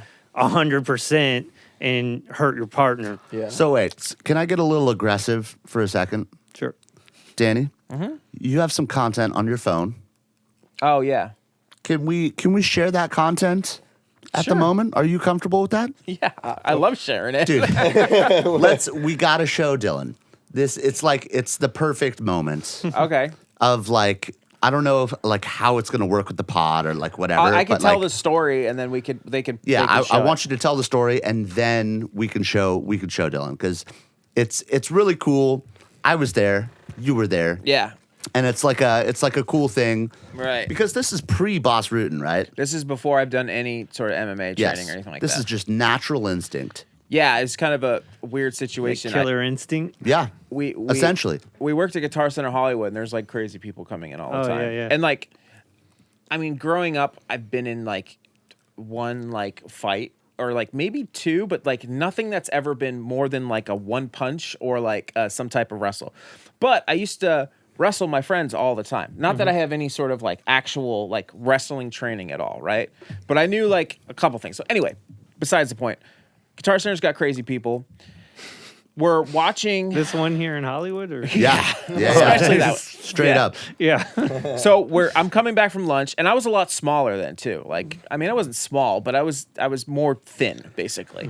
And I'm clocking in from lunch, and everyone kind of has this corral, which we'll have a video of it. But there's like a corral. Have you been to the Guitar Center in Hollywood? Yes. Yeah. Yeah. So you remember the old one? I've painted the picture. Okay. It's in Pro Audio, right? Yeah. Yeah. And they have these desks set up, and like people like to go up and like mess with the computers and stuff. So we're all kind of like talking, and I'm clocking back in, and then there's like there's this Asian dude and his buddy, and they're like he's like trying to play with Logic or whatever, and all of a sudden, I look up and this guy comes out of nowhere and decks this Asian dude, like just punches A him, random customer. as hard as he could. And then the poor kid like falls down, and this guy starts wailing on him like out of nowhere, right? And like when you see something like that and you're like surprised at it, like you're trying to figure out, like I'm like, wait, what's happening? Like Processing. Yeah. what the fuck? So I'm like trying to figure out what's happening, and I swear to God, this is how it was. And then the next thing I know, I was behind the guy that was beating up the Asian guy, and I was choking him with like a, just like, not like an actual chokehold, because I didn't even really know how to do, I don't even know if I know how to do one, but I was choking him, and I pulled as tight as I could to get him off the guy, and then I'm trying to like lead him away, and then I realized, oh, dude, like this guy's a fucking crazy person. He could have a knife, you know, like he could do all these things, and I'm gonna get the fuck out of here. So I was wearing slippers too, which is hysterical. I was wearing slippers to work, and I went to like to try to like run off, you know, because we had security guards and they were nowhere to be found. Of course. And I just like I pulled as tight as I could, and then I was like, okay, I pulled him off. I released my grip a little bit, and I was like, okay. My dad would say like, You're skipping so many steps, though, dude. You're skipping so many steps. I'm sorry. so The Asian dude just drops to the ground. Oh, yeah. I'm next to Danny, and I think dude's having a seizure. I thought he was like having a medical emergency, and I'm like, holy fuck, what's happening? And then Danny is choking this other fucking dude out. Continue. So anyway, I had him tight, and then I thought my dad always had this like thing, what he would tell me if I was younger. He's like, if you ever get in a fight, end it fast, and also too, you never know what somebody else could be holding. People get nice. Yeah. So I was like, okay, he's off. I'm gonna get out of the Fuck way. out of here. Yeah. Yeah. So like I went to let go, and he like pushes me off, and I'm like, okay, cool, let's chill. And then he goes back and kicks the Asian dude in the face, and then walks out the door. And he was like, I don't know, he was like a vagabond. He was like homeless or something. He was huge it too. It was the weirdest experience ever. But it's like, Did you ever find out like what any of this was about no, or why? we think it was a hate crime. It was a random. It was a one of those random act of random hate violence. The crimes. Asian kid had no idea why. Yeah, he looked up at me and he's like, "What happened?" And I was like, "I don't know." And his friend was like tapping on the guy's back, like, "Sir, like get off of him." You know, and I was like, oh, like, and the guy didn't speak that great of English at all. But I remember after we pulled him up, like the cops came and I had to like talk to the cops. And then like my like regional manager called me. He's like, oh, did you touch a customer? And like all this different shit was happening. What the fuck? Yeah. And we had this guy that worked with us. His name was Castile, and he was from Ohio. And Castile was always like, man, I'll fuck you up. You know what I mean? That type of shit. All the time. And while this is happening, What the fuck was going on at this guitar center? Yeah, right. sorry, it's a long story. Brutal. But as this is happening, Castile's like, I'm gonna get in there, bro. You better stop. And I'm like holding the guy, and I'm looking at Castile's like, motherfucker, if you're gonna Any talk some moment. shit, come help. You know what I mean? And doesn't do a god. So on the video, you see him. He's just like this. Yeah, he's just going like this, and he follows the guy out. Yeah. And sorry. this just it never.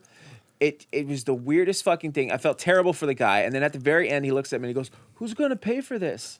Yeah. And I was like, what do you mean? He's like, I got attacked. There's Guitar Center. He's And I from was like China or something. Yeah. And I was like, no. Like, it's not our fault, dude. And there's a I video? saved you. Yes, there's a full We got video. a video? Yeah. You want to see it? Oh, we have to watch this. Yes. Here, I gotta. It's only the coolest thing I've ever done. so sick. Okay, wait. So, are we gonna be able to put this on? Yeah. Okay, cool. So the thing that got me into wanting to do MMA was I've always been interested in it, but this was the situation that was like, and I'm not like, obviously it's like me talking about it, so it feels like weird. It's like, but like it was a situation where I reacted to something that was happening in my surroundings, and I didn't think, and I did something good to help somebody, but also like, what would have happened if I would have been in an altercation with this guy? I could have just like, if I knew what I was doing, I could have just put him to sleep and he would just went to bed. You know what I mean? Yeah. And for me, it was like, oh, like maybe I don't have to be scared of physical confrontation. Yeah, I was just like, I just did the, what rip is this? Should we That's not- right now Show you how to do a rear naked choke properly. teach you Yeah. how to put someone out? I know. I mean, I've been choked. I know the hold, but if you want to do it, don't put me out. But Come here, Daniel. don't put me out. Frank, don't put me out. You promise me? I would never do I that. think I should put Yeah, he should Frank do it. out. Yes. Yeah, you put me out. That would be a great No, example. Don't put me out, but here, I'll sit here. All right. We're getting all hyped up. Thanks for watching the MMA podcast. No, wait, no, Dylan has to come over here. No. Why? Do you have a camera? Yeah. Okay. Better shot is over here. Why'd I say yes? When I tap, if you don't let go, I'm gonna start throwing fists. No, we're gonna show them Don't when put someone me goes out, out. though. No, I'm see no, what you're not putting me happens. out. Nope, I'm out. What's the I'm problem? out of going That out. scares me the worst. I don't know why. I've been put out. I know. Yeah, I'm- you have to be. in jiu-jitsu. You have to. I at saw. least in I know. my coach, I've seen it. You have to experience it once. You're not before putting me you out. can If you want to show how to do the stripe up. choke, I could try to do the choke, but I'm not going to put anyone out. You can do it on me if you want to show it and you don't. I gave him a rear naked choke. Yeah. I gave him a rear naked choke and He got out of it. Showed He got him out the of it. escape. He got out of it. Yeah. Oh no He shit! showed me the escape. Yeah. He did show me the escape. But I taught him how to do it. Yeah, he did. Yeah, that was the whole point. That's pretty All right, bad. Danny, just so you know, Huh. when you get to their back, you want to get to their back, and then you want to take your legs and you want to wrap them. You want to take both your legs, wrap so them you can like that, right? You want to wrap. Are you gonna butt fuck me? All right, so Gonna you want cuddle. Come here. I'm trying to find my video too. You Show you want guys how to to really choke wrap somebody. around like this, right? Did you learn this in wrestling? You want no. You want How wrap many around like jiu-jitsu this. classes have you want to done? go here. You want to put your back hand back here, hide it so they can't peel it off. Grab like this.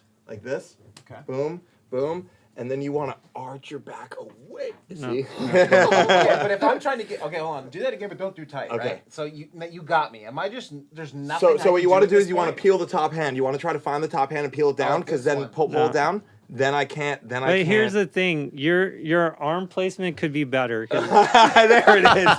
Get off me. come choke me.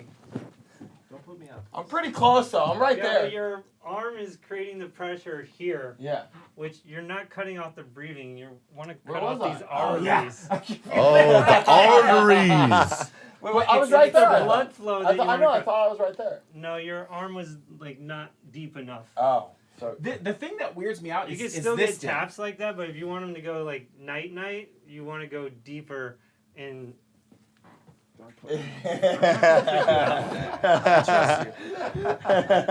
sink it deeper. Yeah. Let it go. How do I You gotta find the top We hand. You need gotta more peel it off. space. You gotta Yeah, get. you didn't even use. You No. were using his legs. He didn't even use his legs. I was at all. using my legs. Yeah. Yeah, like you using that to. Yeah. Damn. I'm right there. I'm right there. Oh, hold on, I have a. Let's see your video. Okay. Yes, no, you gotta pull it You up. gotta see You the gotta video. pull it up. Okay.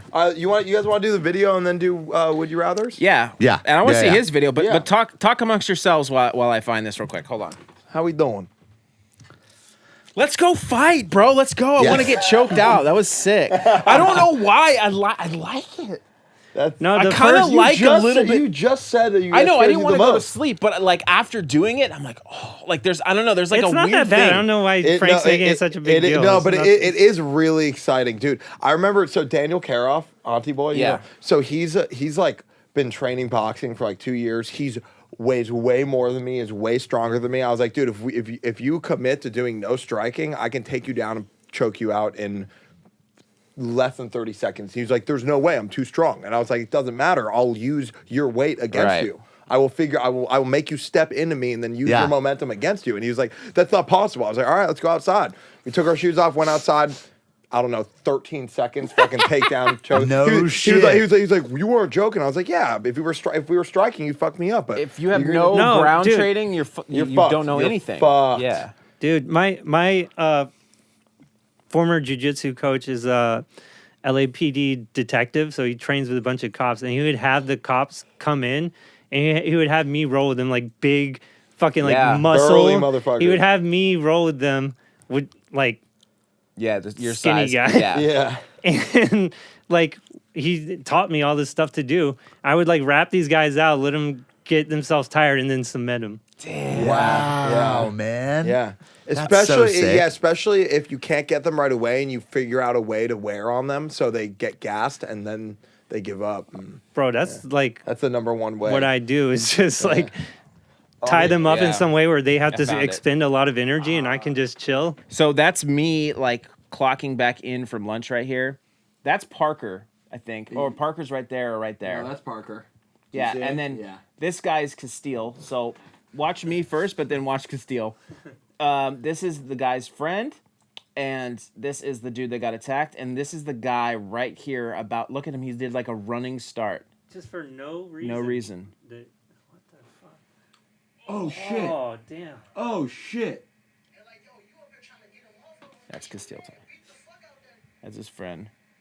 Damn, he's like stomping him.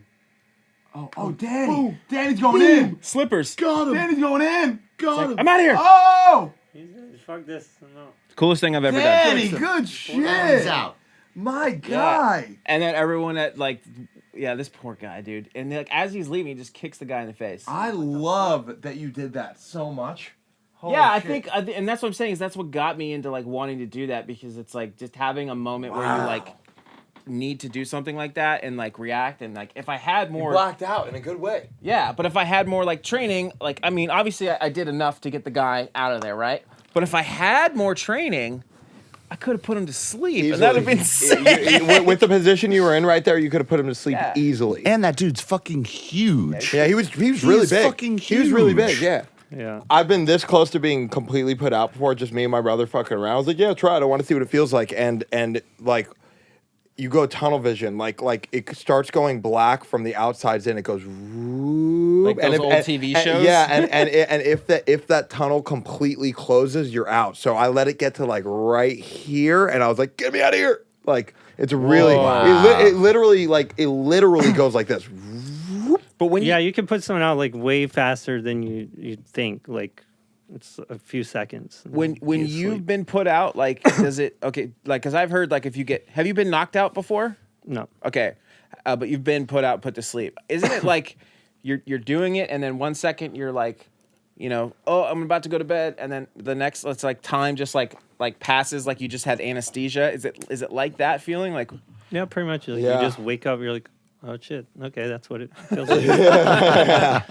It doesn't hurt. It's not. No, like, it doesn't even hurt. Like it's like not a couple bad for you. seconds. It's the best way to get to. It's the best way to get TKO'd or KO'd. It's Yeah. to get because you the safest. Really, yeah, it's the safest. Like getting knocked out.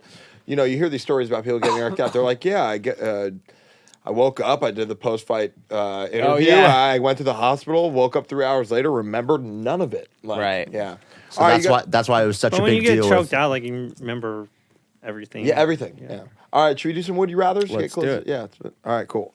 Throw some extra UFC ones in there. This to be is frank. this is sorry, I'm getting distracted. This segment is called To Be Frank. So what we need you to do is be me. Just be frank. Just be honest. Would you rather be 25% happier, but the catch is you would have to walk 25% slower always? Yeah, sure. That's it. All right, deal. Done. Would you, Your personal happiness, like maybe Yeah. I should walk slower sometimes. shit, I feel like the tour questions, I guess we can go. Would you rather go on tour with Skrillex or Noisia? Don't care. Let's go. That is Yeah. such a great answer. Yeah, Great answer. That's why I almost second guess. Would you rather call? I love that. I love both of those guys, and I actually, Noisia did a remix for me Yeah. years ago. But I met Skrillex because Noisia did a remix for me, and I guess he had been over there working on like his first music with them. He like literally went over there and like Sold his soul studied to the under devil, them. and then all of a sudden became a fucking badass. Yeah. So he kind of like had heard my stuff because they were doing that remix while they were over there. And then like I think if I remember correctly, we met at like Winter Music Conference and he came up and was like, this was before any Skrillex music was out. And like we became friends because I knew who he was from, Sonny Moore and his band Right. and all that. Yeah. From Yeah. first to last, right? Yeah. Yeah. He had his solo project too before that. But that's what yeah, like he used to like I don't know, when I came out to LA, we would like hang out and like go watch movies together before he would like send me those first like Skrillex songs ever. Wow. He's like I had like the little demos of them at my That's house. so He was, sick. like his first tours, he like slept on my couch at my house Skrillex? in Atlanta. Yeah. That must be fucking cool. That's so fucking You know dope. what? We fell out of contact though, and then like my good friend who's like my former music manager, he's like runs a sample clearance company, so he clears all the samples for like if you sample something in a song. So Can I get his number? Yeah, That's yeah. great.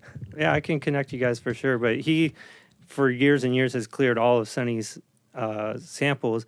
I guess they were talking recently, and he was like, I guess Danny was telling him about, everything that I've been doing and John Wick and all that. And he's like, oh, that's awesome. Like, give Dylan my number.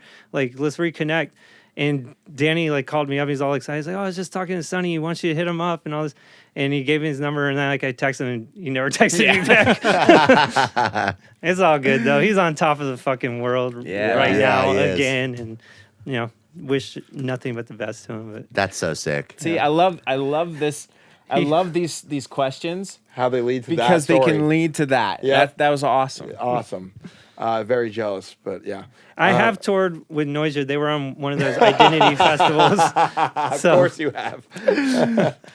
And Skrillex was on the other identity festival. So. well, That's why he doesn't care, because he doesn't- already did it. doesn't care. He already did it. Let's But it That's wasn't awesome. the same as like Yeah. we're on like it was like a big festival tour. We were all moving together. Let's not talk about production stuff and just go with the bullshit. Let's get it. Would you rather adopt a British accent every time you're having a serious conversation, or laugh every time someone cries?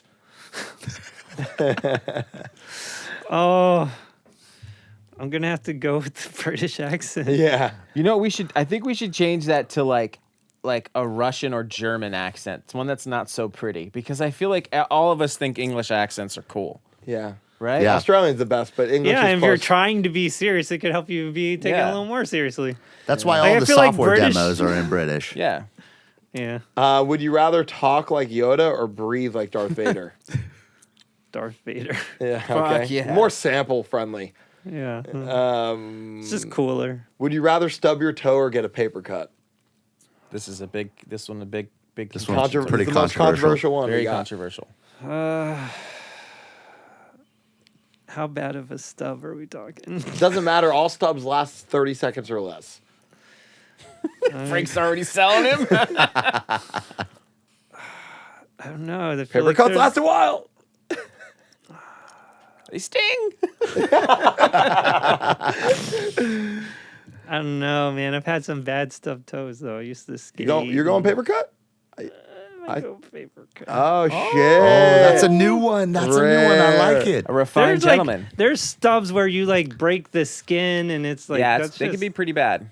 It depends. Your If you're nail just like falls a off and stuff. If it's just a stub, you bumped your toe, then of course I would pick that. But I'm thinking of like the worst case scenario. The worst case scenario of a paper cut is still a Oh. paper cut. That's really good logic. No one's ever brought that up before. Yeah, because if you could stub your toe and like literally your nail can fucking like get ripped off Yeah, or some shit, it's true. you know?